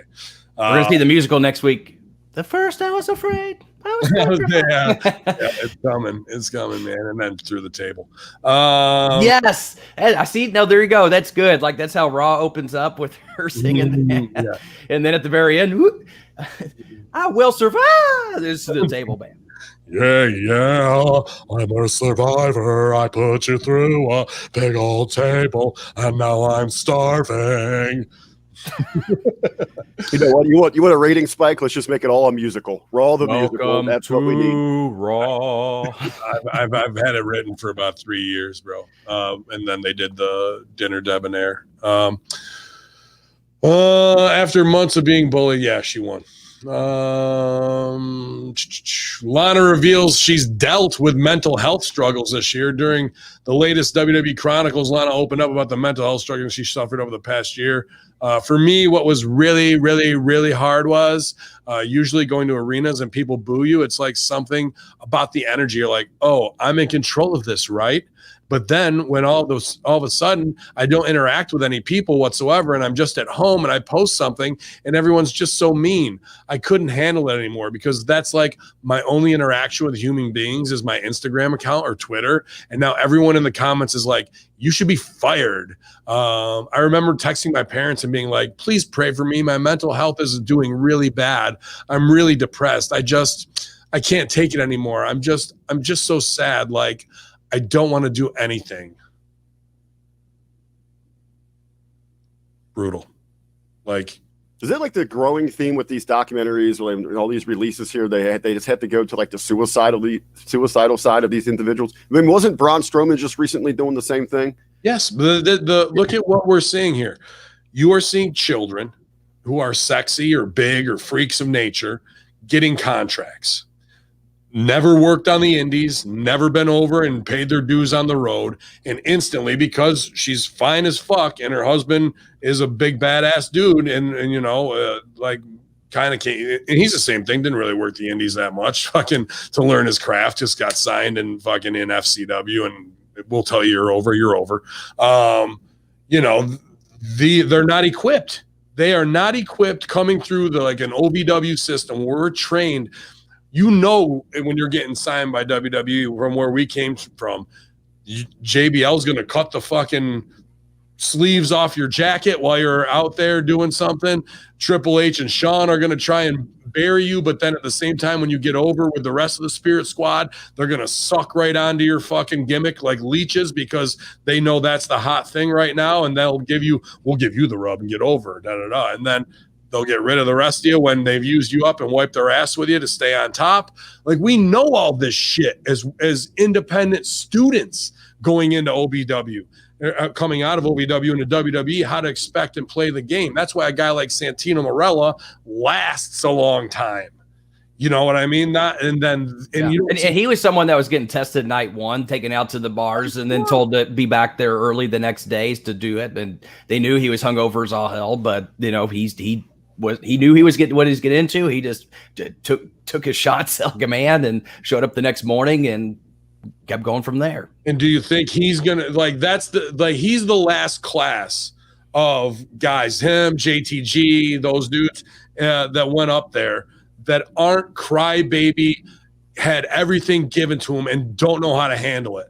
Statements like that, where I only interact with people on Twitter and Instagram, and I have to call my mom because I'm depressed, or boss, can I sit down? My push is over and I think I'm going to kill myself because of my phony wrestling push. You're fucking 6'8". Nobody looks like you. Nobody can do what you get. They think this shit is real. They judge their own self-worth on phony wrestling shit creative, the worst wrestling creative of all time. And then some marks who are pissed about it because they put 30 years in, who shit on them because their segments suck, which they do. And it's mainly because of the writing and because they never were on the road to actually learn their craft. They're just sex symbols or freak shows with small mental capacities to handle this level of celebrity. And that's what we're really seeing with this. If you were to put Melody, who was a phenomenal valet and gets it and got gimmicks for WWE to get signed. If you put Melody in that Lana spot, you would never get any of this shit, because she gets it fully and people don't even know who Melody is. And that shit's what gets me fucking really hot more than anything. There's a lot of people who worked their ass off to be over prepared for the opportunity, and then they gave it to fucking people who are so underprepared that they only become prepared 3 years after they're on TV. Baron Corbin is a perfect example of that. He sucked, and they had to put him with Ziggler for 3 years in get-over matches to teach him how to work on TV, instead of learning that for 10 years on the indies like he should have, and then you get signed as a man to do it. And now he's at a level that's pretty quality compared to, but that's where we should have started. And there's a whole crop of them who are woefully unprepared to be superstars. But because they have X amount of following and they look sexy, they're credible, until we see things like this that show they're as fragile as Humpty Dumpty, bro. Is that part of a reason? I know there's a long list. I've heard different conversations from different personalities about this, but is that one of the big reasons that they wanted the pool development like away from OVW because people were coming in too prepared? I would say they wanted to pull it away. Here's why they pull it away: is because Johnny Ace and Triple H and Kern came together in a little triumvirate to cut Danny's throat and Al and Rip's throat, and take it down to Florida where they live. Instead of, it's really about flying people into Louisville, Kentucky, and to be honest with you, and them not like having Louisville as a stop to do good business, and they wanted it all in their own house. And they got together and Snake's gonna snake. They convince Vince, and Vince goes, "That's fine, but Ace, you're gonna put in your own goddamn money." And they put in $250,000 to fucking rent a warehouse and get the rings, and took everything out of Stanford and WWE and set it up as WWE Light. But that don't mean you're going to fucking be able to draw, market, create superstars. And that's when they went through ROH and got all of those guys who don't know how to work a WWE style and don't sell and do Falcon Zero superplexes. And they go, "You guys are the future." And Ace and Kern and them don't know how to make stars. They didn't write TV. They didn't really make anybody. They were agents and stooges their whole career. Danny, Rip, and Al make stars, write quality TV. And that's why on these watch-alongs you can watch on Patreon with me, the student show creative is better and better executed than what's going on Raw every Monday night. Why is that? Because the real formula was OVW, the real way to make stars and put them out on the road and make them pay their dues the right way was that way. And those guys killed that. They just did it for a pat on the back. And then once their money ran out and Triple H goes, "We can cut, hey Vince, we can cut Ace and Kern's throat. That's not a problem. We'll just bring it in-house now." Sounds good to me, pal. Yeah. And then that's how NXT was born. It's not that FCW was so bad. When you take APOC from WW or from OVW, and he's already made as what's the guy? Not Marilyn Manson era, the fucking other dude, Zombie Girl and all that, the fucking rock Rob guy. Zombie. Rob Zombie. He was the wrestling Rob Zombie. Yeah. They take him to fucking FCW. They have him shave his face, cut his hair, and give him a gay porn name. And then they go, "You know what? This guy's really not getting over as a clean-shaven babyface. You know what would be awesome? I think this guy would look good with a beard and long hair." Yeah, no fucking shit. Like he has for the last 8 years, you dumb bastards. And then he grows it back, and then they put him with the other dude, and we have the Ascension, and it's one of the hottest things in NXT, and they're finally playing to their strengths. We were doing that for years beforehand. Why does it take this stupid little test of, will you cut your hair? Will you shave your beard? Will you change your name to these stupid things that we know won't get over? Lose 10 pounds, now gain 20. Exactly. Like that, get breast implants, get your nose done. Now you're not on TV. It's all these fiery hoops that those old timers and those old boys clubs were more interested in making young talent jump through to show their worth than it was actually creating a team theatrical environment where you're actually improving on promos and character development that will eventually escalate to the main TV. Even in NXT, we're fucked. Keith Lee gets over, Mia Yim gets over, Donovan Dijak gets over. They could all go to the fucking main rosters themselves. What do? Call him Slapjack, Tampon, and Weed Whacker and put him in fucking Retribution. Okay. All right. Start them over again. Do not collect, do not pass go. Do not collect $200. Do not get over. Go directly to jail. This is the idiocy level we're dealing with fucking the producers, with the upper echelon brass, and anybody 2006 to 2009, that's kind of the cutoff date, 2009 from OVW, is over-prepared to handle all that. Anybody past that who's FCW, Lana, Miro, you can go right down the list. None of them are equipped to deal with that kind of office politics. And it was by design that way. Yeah, because and to go back to your point, I think Danny and Rip and Al and those kind of guys weren't afraid to overeducate the talent. And basically, I know Rip always said, "Now I'm going to tell you how to do this shit, and then when the boss tells you to do something different, just do what he says." You know what I mean? But I'm sure, from a management standpoint, they still don't want your employees to know that shit, because that still empowers them to have more knowledge than you. And you don't ever want well, in real business and real success, you do want to have the exchange of ideas, but from their standpoint, that's a threat.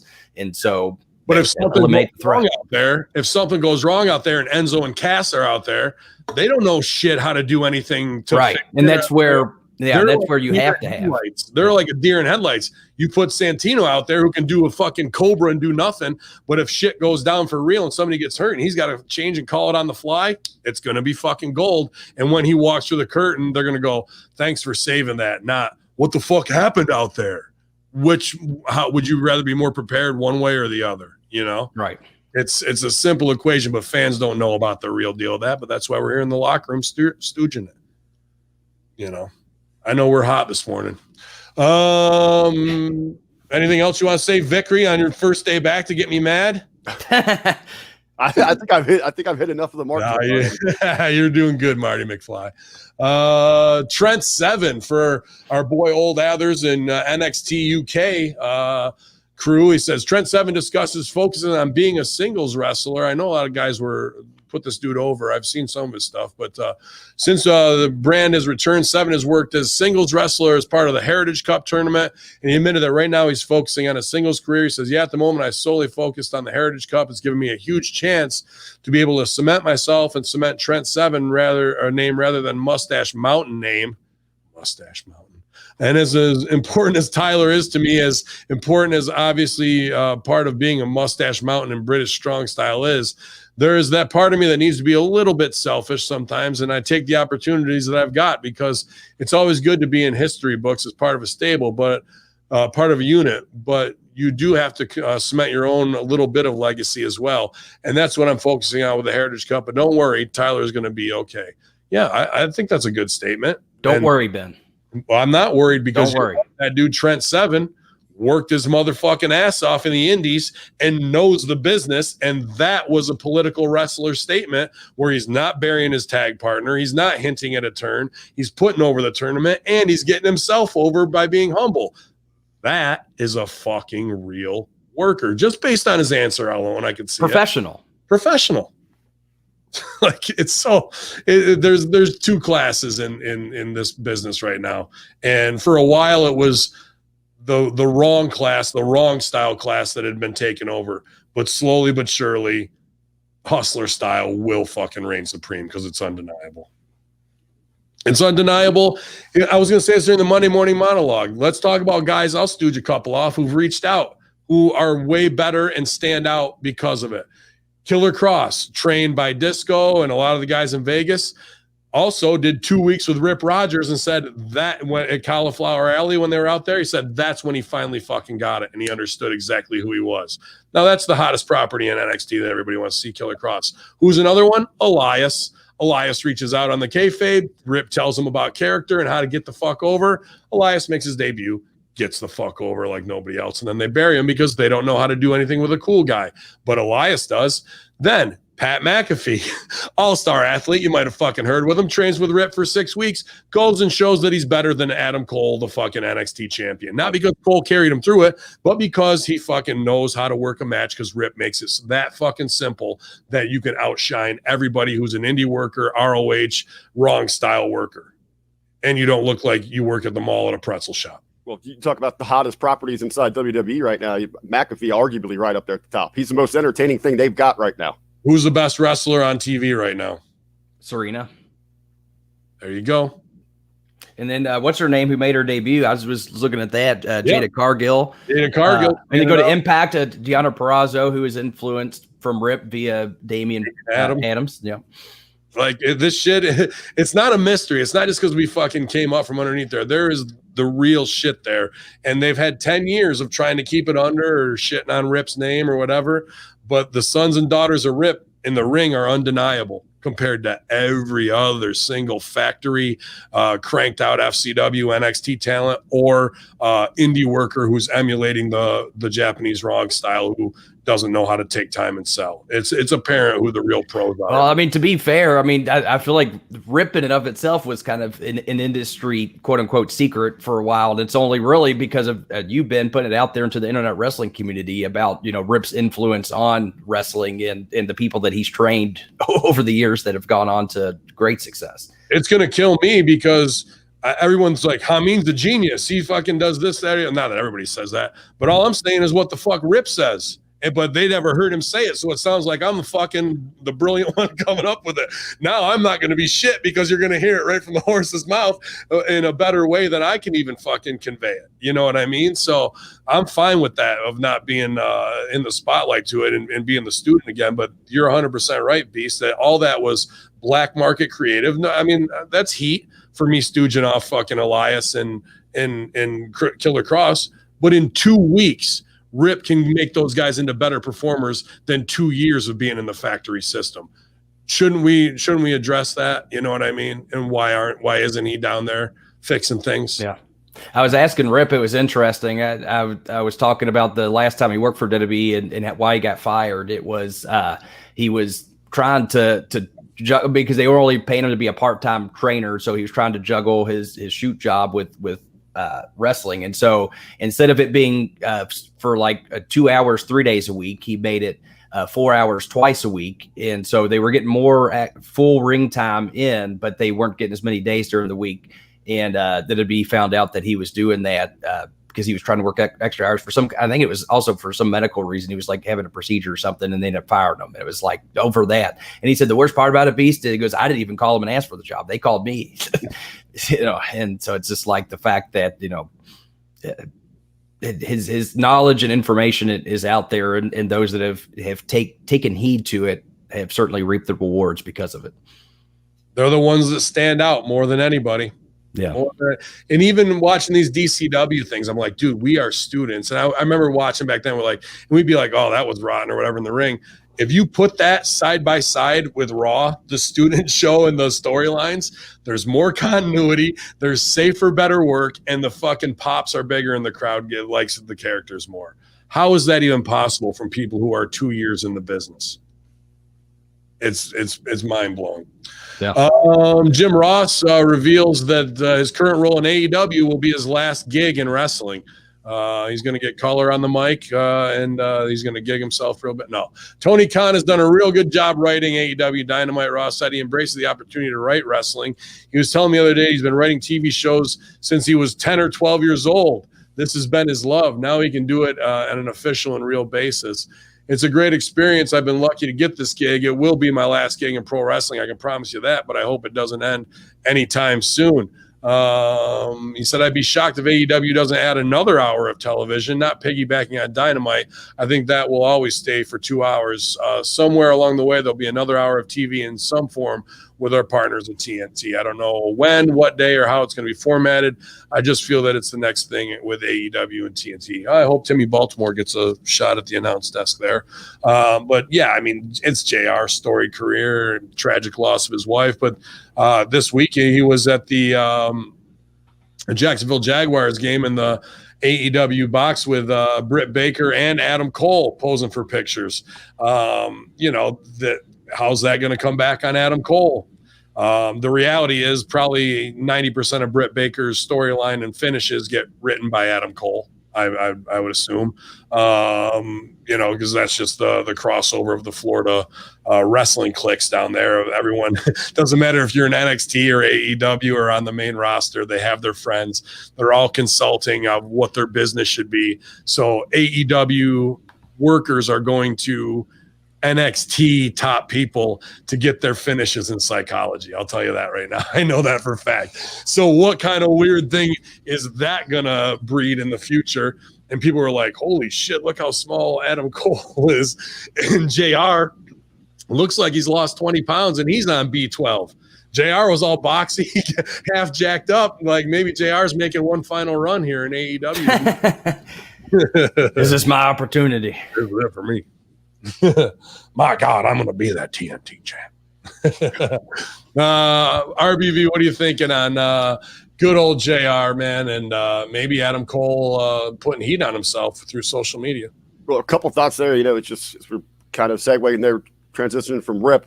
As you're listening to the words there from JR, something that Rip's regularly said, just make sure that check cashes. That's what comes to mind. And it would got me, talking to, some of the other circles out that I kind of just jump into to see what kind of get the vibe and the feel of professional wrestling. How many people always freak out when they see like an NXT talent with an AEW or a Ring of Honor? And I regularly go to them. I said, what world are you living in? They're all hanging out the same clique down there. And they regularly, people come back to me like, how the hell would you know anything about that? I said, because I work with the people that have been in those circles. You just got to listen to what we're regularly telling you here on HMG. You've been putting it over for a while, man. You've been down there with them on vacations. Beast, you've been there where there's the whole group of people.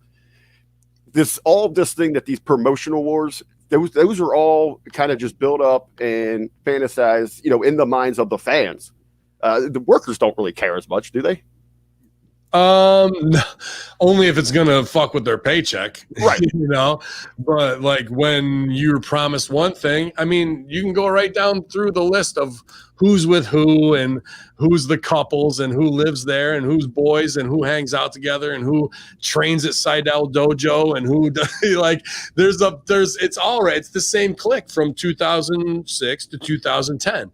And they all had jobs or else or have them, and some are future endeavored and they're all dating each other or married and they're in this clique and they're playing telephone game all day long, every day, every Monday before TV, Wednesday, people get their business and the telephones start ringing and how am I going to fucking fix this? Cause they don't know what's that. Like, this doesn't seem right to me. And we're like, yeah, it's not right. Here's some suggestions. And then the grupo selecto of 15 people, depending on whose business it is, where they cut in 3 to 5 people to get their advice, whether it's NXT influencing AEW people hitting us up and vice versa. And the boyfriend-girlfriend clique, that is what's really booking wrestling right now.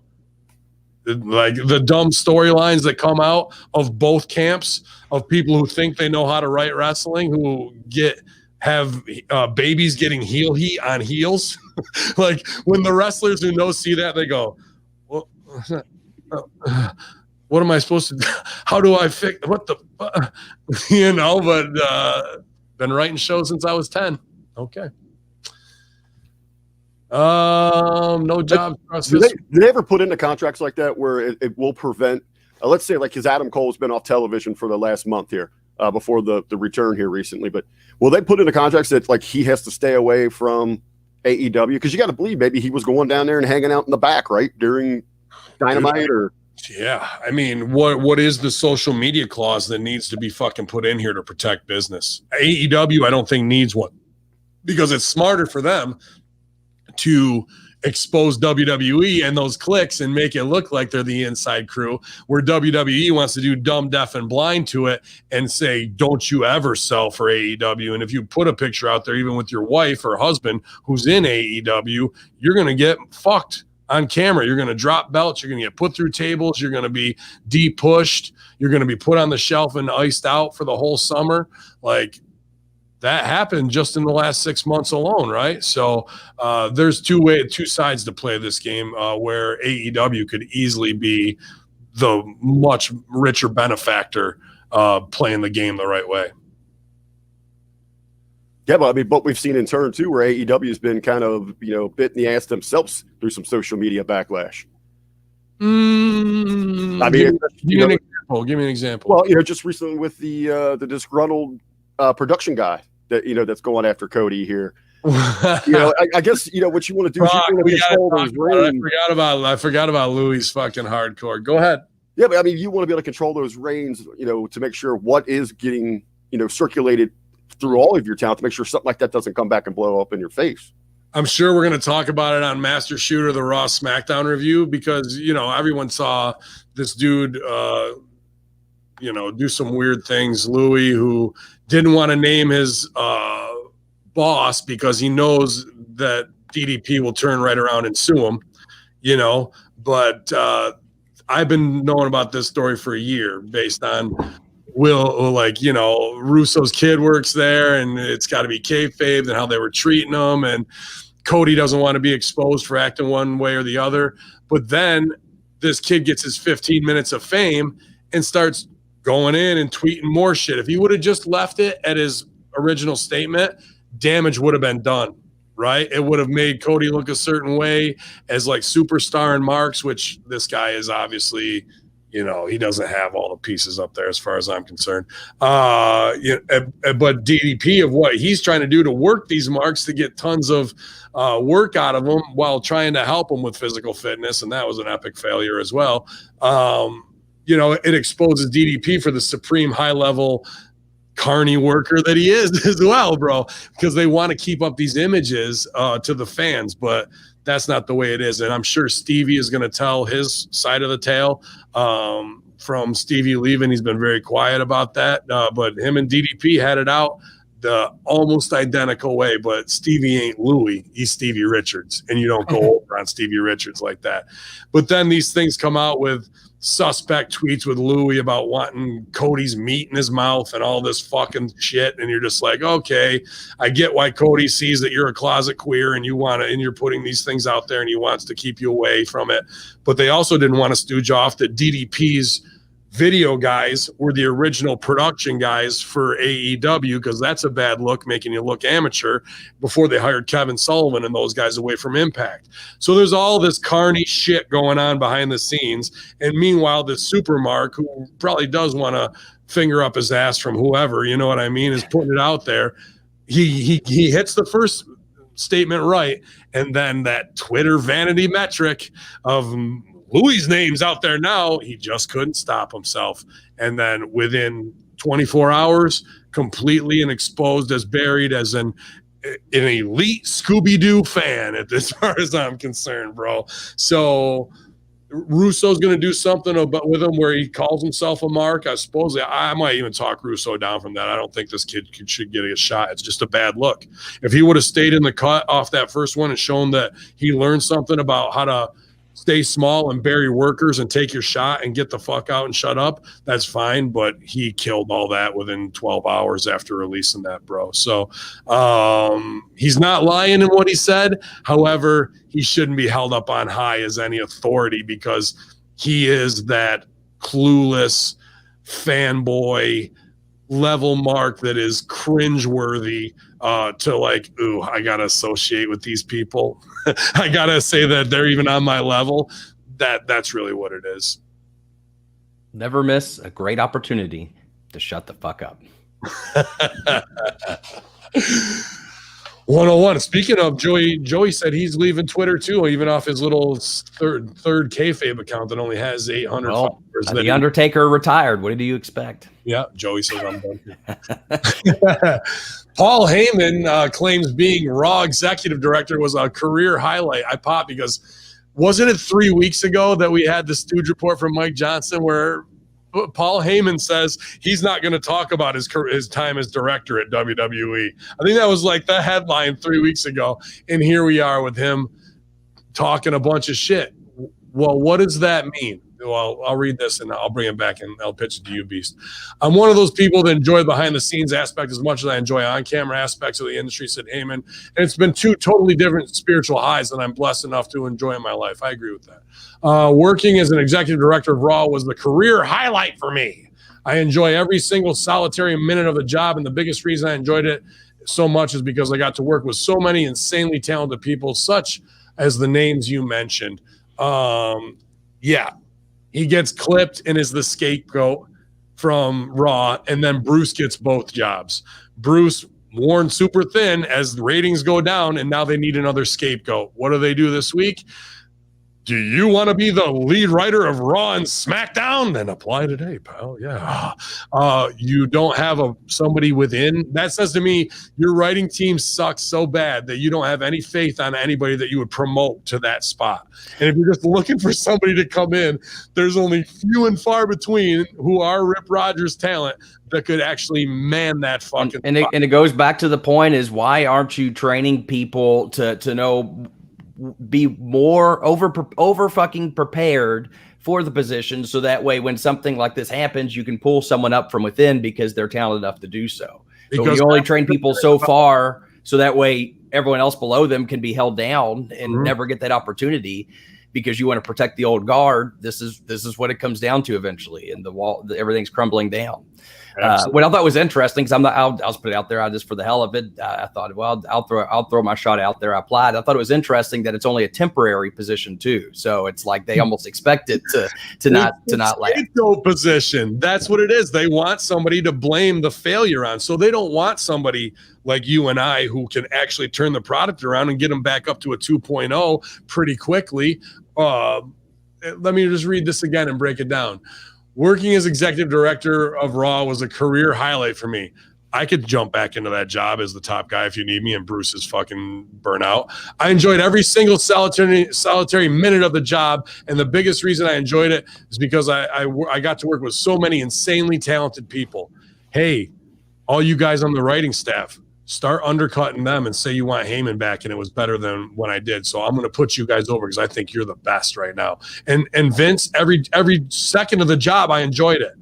This is a complete worker stooge off to the sheets to get back. Where 3 weeks ago, he's like, I'm going to shut my mouth and show that I'm not going to bury him. Waits in the cut, sees that fucking Roman storyline is the highest thing, and he's a part of it, knows he's got his power play back, knows Bruce is worn out, and fucking that they want that there's a spot there for a next scapegoat. This guy is the fucking wolf of wolves right here, bro. Well, I was going to ask you there. I mean, is this pretty much a statement? Is this his cover letter to reapply for that job? 100% through the studios. Or is this even Hamin himself working in favor of the company, saying, hey, I'm going to tell everyone how great this spot was, even despite they thought we had this bad breakup. And then he's positioning himself for something even bigger somewhere else instead of taking back on that headache. No, he's positioning himself for that spot. He's positioning himself to take Bruce's spot because Bruce is burnout and they need a top Raw and SmackDown writer. So instead of doing that, he's bucking that it be Hamin without calling himself that, and that he can get along with the writing staff because think of that other angle. You know, Haman's always got some kind of direction, some kind of gimmick he's going with. And as you mentioned there, Ben, I mean, you talk about a power play. I mean, he's got himself aligned with Roman Reigns. When and anytime Brock Lesnar comes back, he's got the two biggest dogs in your company. You can't get rid of him. You can't just get rid of him like that. You know what I mean? Because people are like, where did Hamin go? He was the advocate for these guys, and this guy. I got to respect this dude's scumbag to the end of the fucking earth, man. Like, there's nobody who carnies like this motherfucker. Bruce and Vince and them and the Stooges, Carano and Ace, they can end around and cut guys' throats like nobody else. But when it comes to positioning and knowing where the power is, Paul Heyman is in a class by himself, bro. I think one of it's kind of on such a smaller scale, but just how to work the business. Paul Heyman, one of the stories that Cornette always tells is when he got in trouble back in early WCW days, is Paul would convince them to book him on a first class ticket, but then he'd go trade that in for a commercial and keep the money himself. Why wouldn't you? The difference on it. Why wouldn't you, bro? I mean, always working angles. Always working angles. That's why we're called workers. That's what we do. We get shit free. We use our pseudo celebrity. We use our power and size and personalities to intimidate or babyface people into the situations that benefit us most. We cut the people's throats who are fucking in our way to get to the next level spot. We do it with a smile on their face, hopefully, so they think we're their best friends. And that's just the mob shit. We're fucking going over there and you get the ice pick in the back of your head and it's your best friend that fucking did it, because the spot is what we're all here for. We make friends along the way, but this ain't about that, man. It's about super egos at the end of the day. And that ego is charged and driven by playing the chess game. You had them in checkmate. You were the top dude and somebody knocked you down. You stay quiet, but you fucking got Brock and Roman, and then you wait for them to wear themselves out because they played the game to knock you out. Okay, now you got the spot. How long can you run with the ball? You run with it and you're not scoring. Now here comes we need a solution and Vince loves watching those guys do that more than anything. He don't give a shit about who really is and what the creative is at its best. He wants to see those fucking underlings cut each other's throat all the time. That's what they get off on, bro. That's the real psychopath, sociopath that drives them. And getting over on Jacob Ullman USA and the Saudis, they fucking do all those things, the baby facing, the intimidating, the superstarring. And then they go back behind closed doors and go, bro, can you fucking believe we got him for $2 billion? These fucking marks. Like, that's how they operate, bro. That's when their door closes in the car and they're on the road together or on the private jet. Those are the exact conversations that are going down. Sasha Banks claims she's the face of SmackDown. I'm not afraid to let people know that I'm better than Roman Reigns. I really am. I'm the face of SmackDown.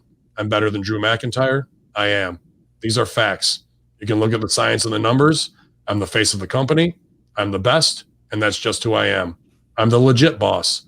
I'm here to be the greatest. I'm here to make a legacy. And I'm here to make so much history and create change and create magic. I already know that I'm doing that right now. All the things a top baby face would say. She just like, wasn't that like a copy and paste from a Cena promo a couple of years ago? I mean, that's what he always ran around yelling. Dude, how are you supposed to be the baby face on The Mandalorian and all that shit, and this is what you're putting out there? How are we that disconnected? Beast? I don't know. These kids with their, internet and indoor plumbing and whatever.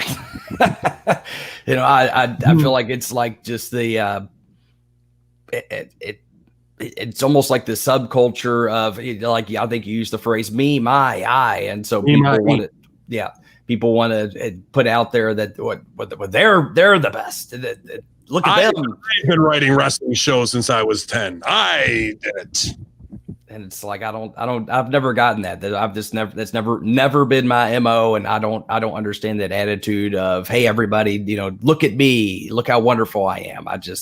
It's show, don't tell. And at the end of the day, I'd never get anyone that gets it backwards. The more you say it, the more I don't believe you. But they want to put it out there, and they actually do. It's crazy. Yeah. Rick, what do you think on that one? Best ever? Unquestionably correct. I mean, fantastic. I don't see how you can debate that. As you said, though, this is I think what the problem is, and I've been saying this for a while, is that one of the biggest issues in professional wrestling today is that the fans believe they can be the wrestlers, but the biggest issue is that the wrestlers are acting more like the fans. And that's where we're losing this. We're not in the awe of these superstars anymore. That's the disconnect. Can't be in awe of somebody when they're the size of Adam Cole, man. I just don't know what to tell you. All of the kryptonite crunches off the top of a cage through a table on a guy with a fucking broken neck already ain't going to get you over. A match versus a fucking NFL guy who outworks you with holds and facials. Like, let's learn something. Let's just learn a little something. Well, and you look at even the size factor. It's about how you carry yourself, your presence. Going back to Survivor Series in the pre-show, Chad Gable looked phenomenal.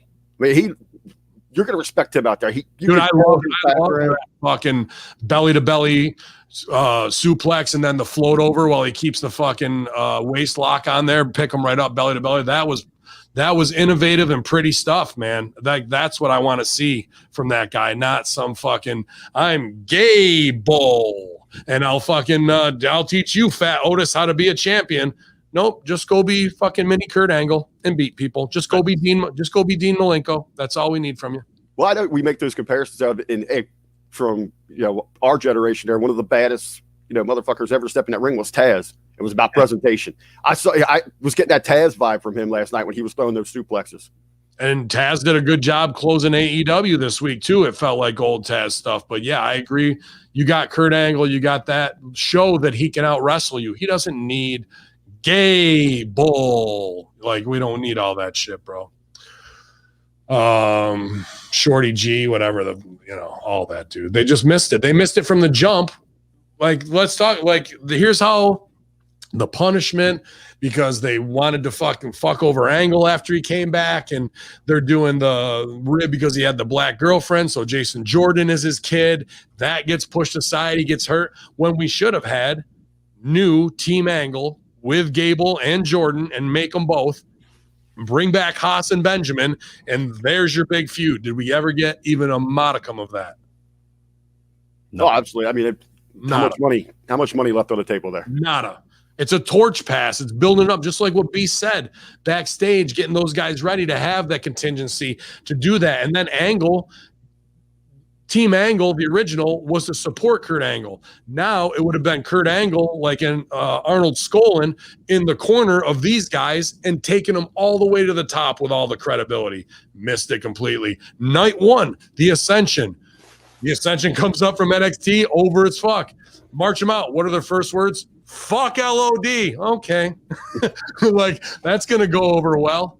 Like, instead of bringing Animal out with them to give them the shine, like, they just are completely clueless. They're not clueless. Those choices are made on purpose to hurt their own talent. And what kind of business fucking thing is that to do, bro? Crazy. Chris Jericho admits he was open to a boxing match with Mike Tyson. Earlier this year when we had a little confrontation with Mike Tyson, which may or may still happen. Who knows, really? But they said, Mike really wants to do something. What would you be up to do? I said, whatever, let's do a match. You want to do a boxing match? I'll box Mike Tyson. How bad can I beat up Mike Tyson? How bad can I get beat up by Mike Tyson that's worse than taking stiff shots from all these guys I've been beaten up by over these years? Fuck that. I added that. You can hit me and I'm fine. I'll be fine. I remember when Big Show had that Floyd with Floyd Mayweather. He told me Mayweather hit him and broke his nose, and Show was like, I've had my nose broken by less. Dude. Wow. I mean, that I would fight him too, just based on for the celebrity alone, but I would not have the mentality that I've been hit by Muhammad Hassan and fucking Von Lilas and it killed and think, oh, Mike Tyson, this shouldn't be any worse than that. No. Fuck. Beast, would you fight Mike Tyson? I mean, for the right paycheck, sure, but I would also I wouldn't have that attitude. I mean, I might publicly put it out there and try to put on like a tough guy persona, but on the inside, I'd be thinking, holy shit, I'm going to be covering the fuck up and we're going to work this all carny and gimmick. And I'm going to do everything I can to not get hit for shoot because he's going to kill me. I just let him punch me in the stomach one time and I drop sucking wind and sell it. Like, I'd be like, give it the old, the Captain Hippo. All that, bro. Just fuck that. Like, I'm not, and Jericho could come out dressed like Mighty Mac and shit and get it over. But dude, you just got to get dropped like right out of the gate. Cause I'm not trying to stand in there and take a fucking left hook from Mike Tyson to your head, bro. That's all she wrote, man. Like, if the payday's there, sure, I'll let him knock me out, no problem. But, Rick, how would you beat Mike Tyson? Wouldn't be looking to get into any kind of fisticuffs with him. I'll just invite him down here to the Ohio Valley for some delicious pizza. That'd be enough to kill him, probably. Yeah. Couple pickle pies and lobster pies, and we're good to go. Jesus Christ. Dude, I mean, that was a badass thing to have him on there, even though his whole crew seemed like they were half in the bag and drunk at that thing, but like, and marking out. And then he's at ringside and they catch him yawning. That was rough, bro. That had to send chills down everybody's spine and gorilla. Like, let's get Tyson. All right, camera 2. He yawns. Oh my God. Oh my God. I lost it. It's so bad, bro. It's like that is probably the number one nightmare scenario from the booth in fucking AEW in the last year. Dude, you couldn't have hit that spot any worse.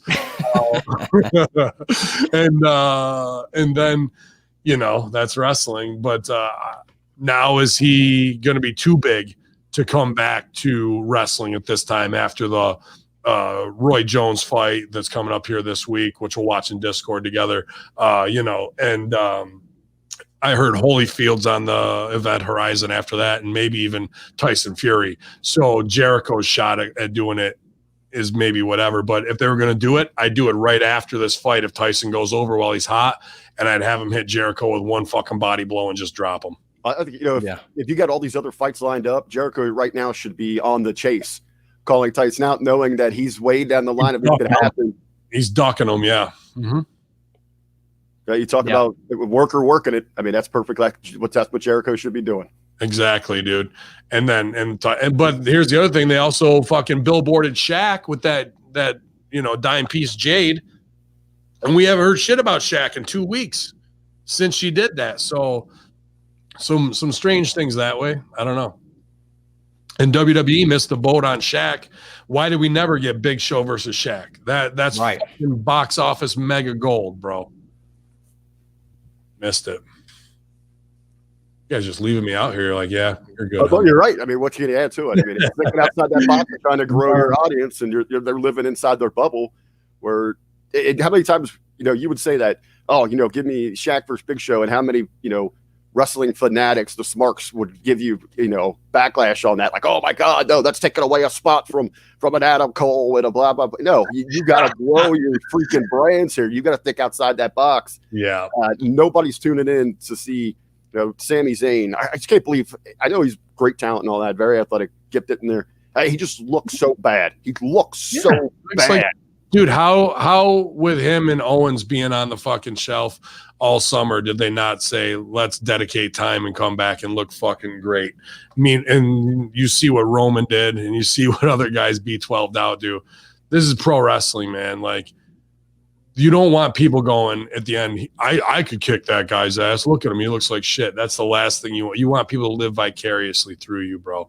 And it just shows their kind of lack of respect to themselves, because they worked hard. Those are two guys who put in countless fucking miles, bro. I know Owens did, like, the drives every weekend, leaving his kid and his super hot wife at home, to go do that. So now that you're there, why wouldn't you want to be the best in that spotlight that you can be, dude? I did pop a little bit as the rib, and I think it was a rib from Gorilla, because I think the ref told him to do it when they were on Riddle, and I love the attacked Riddle's feet with no shoes, and that's the real heel shit. That's what I would do too. Then he gets him in the fucking ankle lock and he headbutts his foot as a fucking rib. Like, I was like, all right, that was stupid, but I think that was a rib from Gorilla. I probably would have called that into just a fucking ref, tell him that. Yeah, have him headbutt his foot. Yeah. It seemed like it, dude. It seemed like it was there, because he came in and then the ref moves back and then he wraps him and fucking does it. He headbutted his goddamn foot. Got him. Our final story of the day, you guys. The other big, continuation from last week. Vince McMahon. Yeah, I'm not talking to her. Reportedly, I refused to speak with Zelina Vega after I fired her. Pro wrestler and standout manager Zelina Vega was released from her contract last Friday, just hours before SmackDown went on the air. After receiving news of her termination, Vega attempted to speak directly with Vince McMahon. Did we have Savio Vega on Survivor Series? Yes. I missed him. Because he almost dropped the Puerto Rican flag, because I popped, because he went like this and he came out, and then he start to fall, and he goes, oh, he got it just in time, but you saw that moment get painted like, oh shit. Well, we got rid of one Vega, we got another one. She was told by Mark Carano that Vince did not want to speak with her before being escorted out of the building. WWE told Justin Barrasso of Sports Illustrated that Vega was released due to a breach of contract after she started an OnlyFans account to make money off of her passion for cosplay. The company had come down hard recently against their performers for using third-party platforms to make money. So the point where superstars have to shut down their Twitch and YouTube accounts. So wouldn't even talk to her in Carano, and they're going to escort her out. Like, maybe because she's 115 pounds. What happens when they do that to somebody who's not 115 pounds and they want to go have a talk? You know what I mean? Like, is this any way to handle your talent? Like, you can't even look 115-pound girl who went against corporate culture and cut a promo on her. You're just going to do the nameless, faceless thing, dude. And let's be real about it. Vince probably wanted her in so many segments because he wanted a piece of her. She's hot. And like, that's what he's done with girls who he thinks will sit on his lap and whatnot. And then when it comes to find out that she won't put him over, your ass is gone.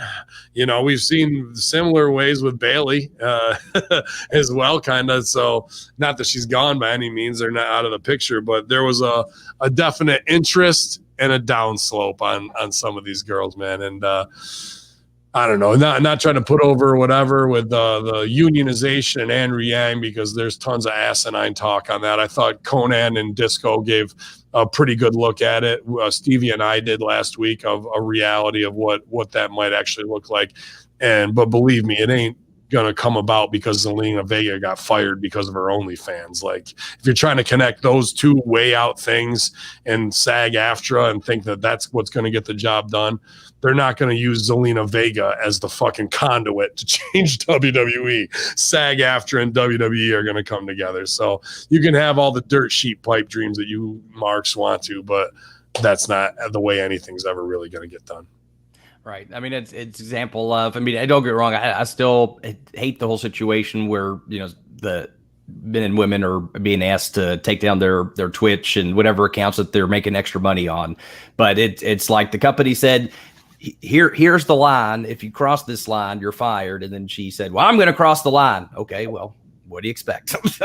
You know what I mean? It's like, if anything, she just basically volunteered herself to be that martyr and that scapegoat. But you're right, in the grand scheme of things, it really doesn't do anything, because it's not like, you know, that she wasn't told otherwise. You know what I mean? Well, what is that too, though, Beast, of just she's gone, Carano, get her the fuck out of here, and like take security with her, because you know, those people might take something. Yeah, exactly. What? What was that last part you said? It puts the pepper belly racism in at the end. I like that. Instead of Vince getting his fucking being a real leader and bringing her in and going, I thought, and promoing her like how Danny would to us. You want to fucking test me? I would just say, are you really trying to test me? And let her answer and sweat. And be like, well, I wanted to do this and it's under my real name. I told, like, you're making me look like an asshole. You're going to make me look like an asshole in front of the rest of the locker room. I got to make an example out of you. Like, so guess what? You're off through Royal Rumble instead of just being a power. Like, that's bad management, bro. And you put how much money and time investment into her. Well, she was involved in ongoing stories. I mean, it could have been simple as, you know, I agree, because that's how Danny would have handled this business for the whole locker room. Right. So everybody sees it and not, you know, playing the passive aggressive game. But it's right. Danny would have said, if by the next fucking show that's not that gone, you're gone. Don't bother coming back. You know what I mean? It just, you know. And make an example that way. And who knows? She might have made that move, but in front of everybody, that would have happened. Yeah. For sure. In the go-home meeting, yeah. Could that have been, and maybe in a way, what Vince was looking at here, especially because she did, before she got her shot in on the way out, she got out the tweet there about the unionization. That was it. She got fired, though, bro. Like, I know. Way, but it's the other one. She has that out there, but okay. But all right, so this point, you know, Vince is beyond. He's like, you know what? You're not even worth my time anymore. You're not going to get my attention here. Yeah, but in his mind, could he have been trying to send that message, just taking a different route and getting there? That's just the passive aggressive psychopath as opposed to being a real leader. And it also shows the holes in your complete cast system. I look at things as a theatrical cast, 75 members that you have to fucking do the tech, the marketing, the on-stage personas, get it all right. And when those type of moves show that, to me, that no matter how long you've been doing this, you're less of a director of what you want to be. A real director knows how to handle talents and their stupid little egos and their stupid little performance anxieties and their dumb little ego moves, which is exactly what this is. When you do that, you lower yourself as a position of higher authority, and you make yourself look weak and petty. And the rest of your performers go, ugh. And now the heat's on Vince and not on her for fucking doing that. They're just feeling more and more like begrudged, and Vince looks petty instead of pulling her in the office, giving the promo, and then doing it in the go home as the example. And then, like B said, if she didn't by the next week, well, then that's on her. And I'm trying to protect my business. The other way, everybody just looks like a little petty sixth grade girl getting their shit in. Well, I'm even curious. You know, everybody is, you know, they feel sorry for Vega here. She's lost her job at WWE. You know, in so many eyes, a dream job. You know, what was her guarantee right now? She's losing ever since the network. You know, you had the change in pay-per-views. Now they're losing their house shows. She's not going to be making those appearances. That's going to hurt any kind of merch. Let's talk money. From what I know, right? Like, and I'll stooge it. I didn't hear it directly from him, but I heard Santino when he was on the road and fucking doing well, mid-card, right where she was, probably about the same spot, you know what I mean, in that, not having to do much and whatnot. I heard about $6,000 a week. So if you multiply that 25 grand a month times 12 is $310,000 a year, right? Now, what's she making cosplay-wise on OnlyFans? Disco said she's doing private pictures, no nudity at $500 a rip. So if you want to fucking get her looking like I don't know, Xena Warrior Princess, that's going to cost you $500 for one picture. But there's enough tape trader masturbators out there who will fucking pay it. Obviously, Elite Scooby-Doo's got a fucking $1,000 to throw down. So why wouldn't they for this? So if let's say she was making that and she was making at her top 13 to 20 grand maybe a month on Twitch and OnlyFans, possibly doing that. She's not going to want to give that money up because if it was 20 grand average and I'm just highballing, it might only be like 1,000, who knows? But fucking, let's say it was, that's 240,000 on top of what she was making at $500,000. So now to deal with the bullshit at $50,000 more, as opposed to empowering yourself and doing even more sex stuff, possibly because sex sells, you could be right back in the cut of what you were making on WWE without any of the bullshit, and you're your own fucking boss, not having to deal with it. So giving up a big chunk of money, yeah, as opposed to your downside when you're not on the road. What are they making now that they're not on the road? She might be making $1,700 for being on fucking SmackDown every week, and if her T-shirt sales aren't doing shit, that's only maybe another $300-$400. So she might be making $2,000. Over here, she's only got to work for one day with a photographer and do some little shit, and she's making 20 grand.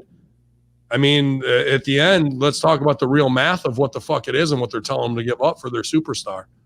Right. Well, and then she's done work with $7 with the Rock's company. You know, she's got some ties there. She's got her now. She's free to go do any sort of product that she wants. I mean, it's not like she's going to be in the poorhouse right now. Dude, these girls on YouTube, they're doing these fucking, I don't even know how it got suggested to me off of one thing, maybe off because since they tied Facebook and Instagram together, it was in the buffer. But one of the Insta whores I follow, she's got a fucking YouTube channel where she's in Thailand, just on the beaches with, and all her friends are ugly as hell. I don't know this girl, what happened to her, but she's fine as shit. Big gimmicks, whole nine. And she just tries on bikinis and walks around beaches in Phuket, Thailand. And 2.7 million fucking views, bro. That translates to $2,700 on a fucking YouTube video, getting free bikinis and trying them on in their fucking bedroom in the hotel room. You think Zelina Vega can't do that? If this girl is a no-name Insta whore from Thailand can fucking get that, Zelina Vega can take it to the next level, bro, of her own type of shit.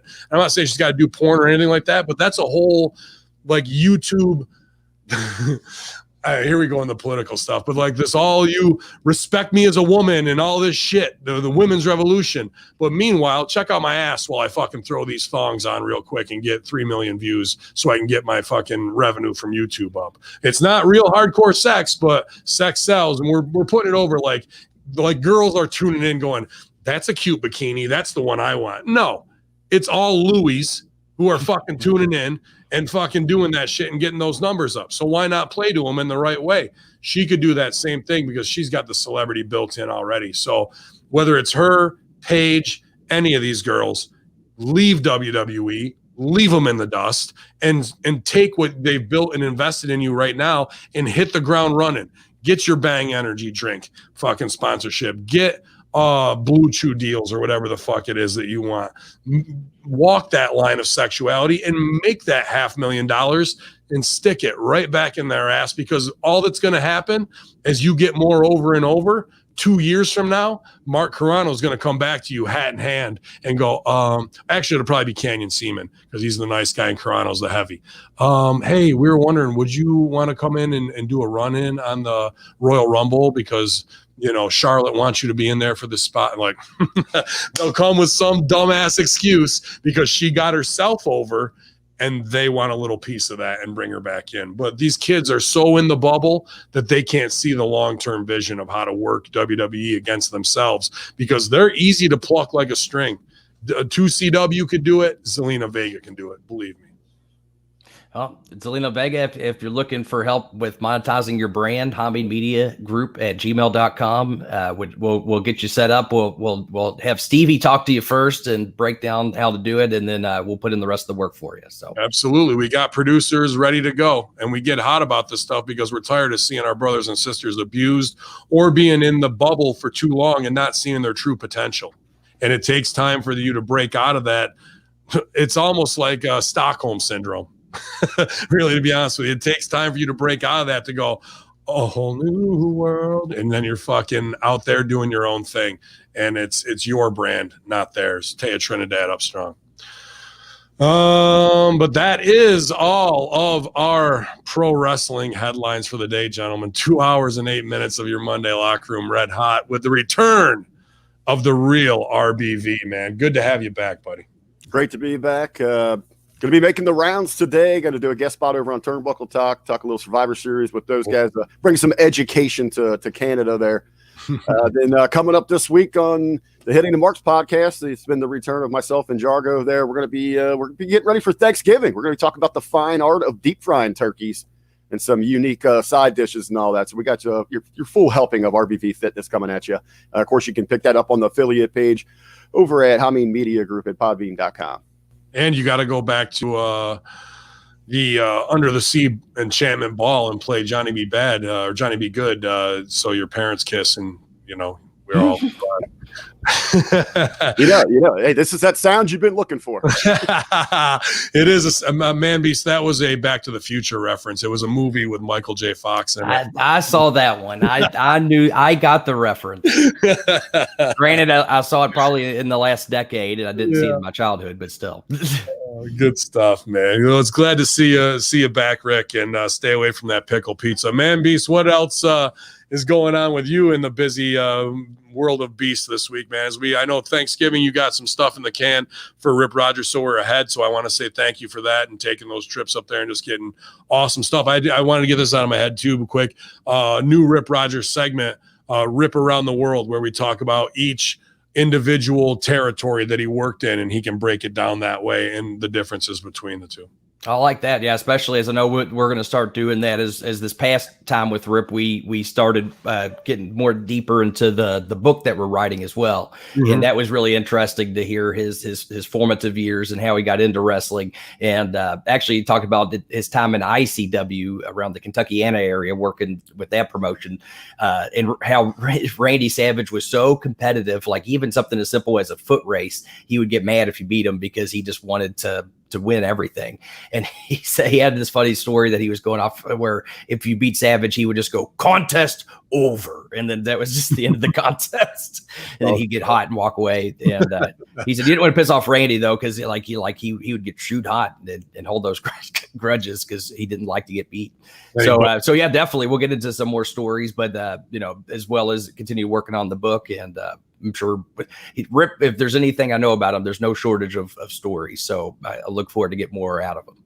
Well, I heard you're back with a new ProWrestlingTees.com/Dr. Beast store with your first piece of merch out there, you guys. So if you've been enjoying Dr. Beast here on Hamin Media Group as much as I have been since he came over, man, that's the best thing you can do right now is go pick up his new I'm Back shirt as well, you guys. I appreciate that. Yeah. If you want to be ironic on the holidays, you can say either you've made a big return or sarcastically claim to be a spinal column. Whichever you want to do, have a lot of fun. I appreciate the shout out, Ben. ProWrestlingTees.com/drbeast. Awesome. And I just put the email in for a Hamin Media Group one as well, so we can get all your favorite shows branded. So hopefully I don't have to go out there and tie Ryan Bark into a chair and smash his hand with hammers like I did that other time in order to get that done. But there's plenty of new shirts up now, ProWrestlingTees.com/Dr. Beast/Ben Hamin. It's going to be a week of Black Friday sales starting today over there at Pro Wrestling Tees. And I also suggest grab yourself just one of their generic PWT shirts. They're usually like $6.99. some of the most comfortable shirts I have are just their logo, and it helps, support. But if you're looking for a little stocking stuffer for a wrestling fan, that's a good way to go too. But going to our stores, the new Culture Vulture shirts out from Greg Mosier, our own Louisville hookup that way, man. And he's always representing the Conspiracy Horseman. He's often in the chat at twitch.tv/Conspiracy Horseman. Great shirts by artists. Eric Kent, by Big Sal, and GGP, all these guys who've got incredible hand drawing skills, and I love seeing put to work to help our brand. So thanks, guys, for doing that. I'm trying to get hoodies too for the Conspiracy Horsemen. A lot of people have been asking me about that, so I might have to pull Barkin's fingernails out, and at least 2 of them. That done. So Man Beast will be making you squat. I appreciate you also doing thumbnails for Russo brand, Hamin Media Group on YouTube. We're getting those numbers up, and check out the 90-minute Broadway. Adam Revolver and Ted the Trailer McNail are going up this week. You guys are going to be sitting around on your ass. People are going to be talking a bunch of bullshit politics at Thanksgiving. So just put your headphones in and watch some real classic wrestling from this guy. You're going to have a whole new level of respect for what he can do, man, because one of the best sons of Rip that there are once that bell rings, no doubt about it. I appreciate that, man. It's just anytime I get a chance to sit down with the Hustler, it's always a privilege and a pleasure. And so I'm sure definitely tune in, and I'm sure it's at some point you will be entertained nonetheless. So be on the lookout for that, as well as we got a lot of other great programs we're throwing up there. Our podcasts that were featured in the 6-Star Star Search. We have Boar Meets World, Rat Salad Review, More on. So be sure to check out those shows. Huge off too. I talked to the producers with Ray and Colin to clear it up because I want to move them into some other pieces. Ray's going to come back to the Impact Attack where it all started here, December 2nd. Going to join us. So I'm looking forward to being back with Big Ray and you over there. That'll be great camaraderie, as we move into the new year when you return. Or you never know, we might find a different show altogether that way. But we're going to actually bring on 2 very known names to you and I, but you might have heard them on the Star Search for the 2-Win podcast. Our own OVW brothers, Sergio and the Vet, are going to be taking over NXT, man. Oh, nice. Wow. Yeah. That'll be good. So more veteran voices, guys who absolutely get it. The vet, I don't know why, man. Like he never treated me badly, but you know how straight-laced of a straight man he is. Like, right. Even in the private DM chat where I offered it to him, the Vet comes back at me with like that straight, dry, like question. I felt like I had heat on me. Like I was like jumping through the Vet's hoops because like it was 2006 again, where he's the veteran in the fucking locker room. And I'm going, yes, Vet. Yeah. Even though I own the whole fucking platform, the Vet had me sweating, bro. So He's the vet. He always plays it up. Nobody goes over on the Vet. I'm kind of looking forward to working with him just so I can feel small again. If I need to be humbled, I know where the fuck to go. The Vet will make you feel like shit real quick. But Sergio's pumped, man, full of muscle. I think he's actually some extra reps just to get ready for a next level. But dude, I'm excited to have those guys join in the main brand because I just want to feature more and more of my brothers and sisters who I know have the same opinions as me. It's going to make me not as hot of a property because you're going to hear a lot of the same things I've said, but you're going to hear it with their experience because their experiences are far different from mine. And they both had great in-ring careers working with more top talent and doing business for them. You know, people think just because they're on WWE, oh, you're the best. Well, you're not going to get that without working with guys like this who are going to make the fans think you're the best. So I'm super pumped to have more veteran talent to our main roster lineup. So Sergio and the Vet, I look forward to hearing their NXT reviews, man. Absolutely. Yeah, we'll have to have him on the Monday locker room sometime. Absolutely. I sent out Serge the link today. I thought he knew. Yeah, we got kayfabe. Who we get kayfabe by today? So they'll put him on the heater list. Adam Revolver, kayfabe. That makes sense. Von Lila said, "Do you want to interview me?" I said, "Do the run-in." Kayfabed after that. Sergio kayfabed. Rick Victor kayfabed. Shiloh kayfabed. Timmy Baltimore and Jamin Olivencia all kayfabe this today. So heat on them. But when they get here, shame. Yeah, man. I do want to throw out there a incredible listen. I just got done with it over the weekend here. If you really want to broaden your wrestling horizons there, you can get the good doctor here. Beast talking New Japan with Jargo. Oh, yeah. That was very interesting. Yeah, man. I knew that was going to be a hot conversation. Beast having to watch some wrong style. But yeah, shout out to Jargo too, man. Love having him back here as much as he can. Yen Hamin Media Group had a hell of a tough summer and pulled through, man. So we're glad to see you, Rick, and him back together, and then just re-strengthening that family structure. Not get the fuck out of here and make sure security takes them out too. Like that's not what we're about here at HMG. It's a whole different mindset. We get hot, but it's because we want everything to be better. That's it. That's fair. So, y'all, infidels, you're better for making it through the Monday locker room as we come up on 2.2 million, surpassed 2.2 million downloads here at hackerhamin.podbean.com. Add Hamin Media Group on your iTunes, your YouTube as well for all of our great affiliate shows.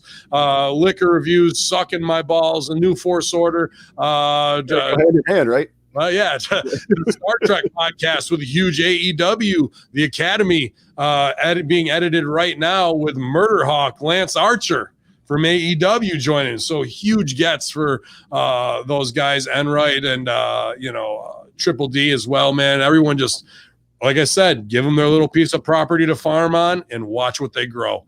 And I couldn't be more proud of everybody here at the staff. And even the street team still kicking ass. Getting numbers up every week. It's all hands on deck, infidels. We got to kick the week off. We survived Survivor Series, but who knows if we'll make it through Monday Night Raw. Yalla.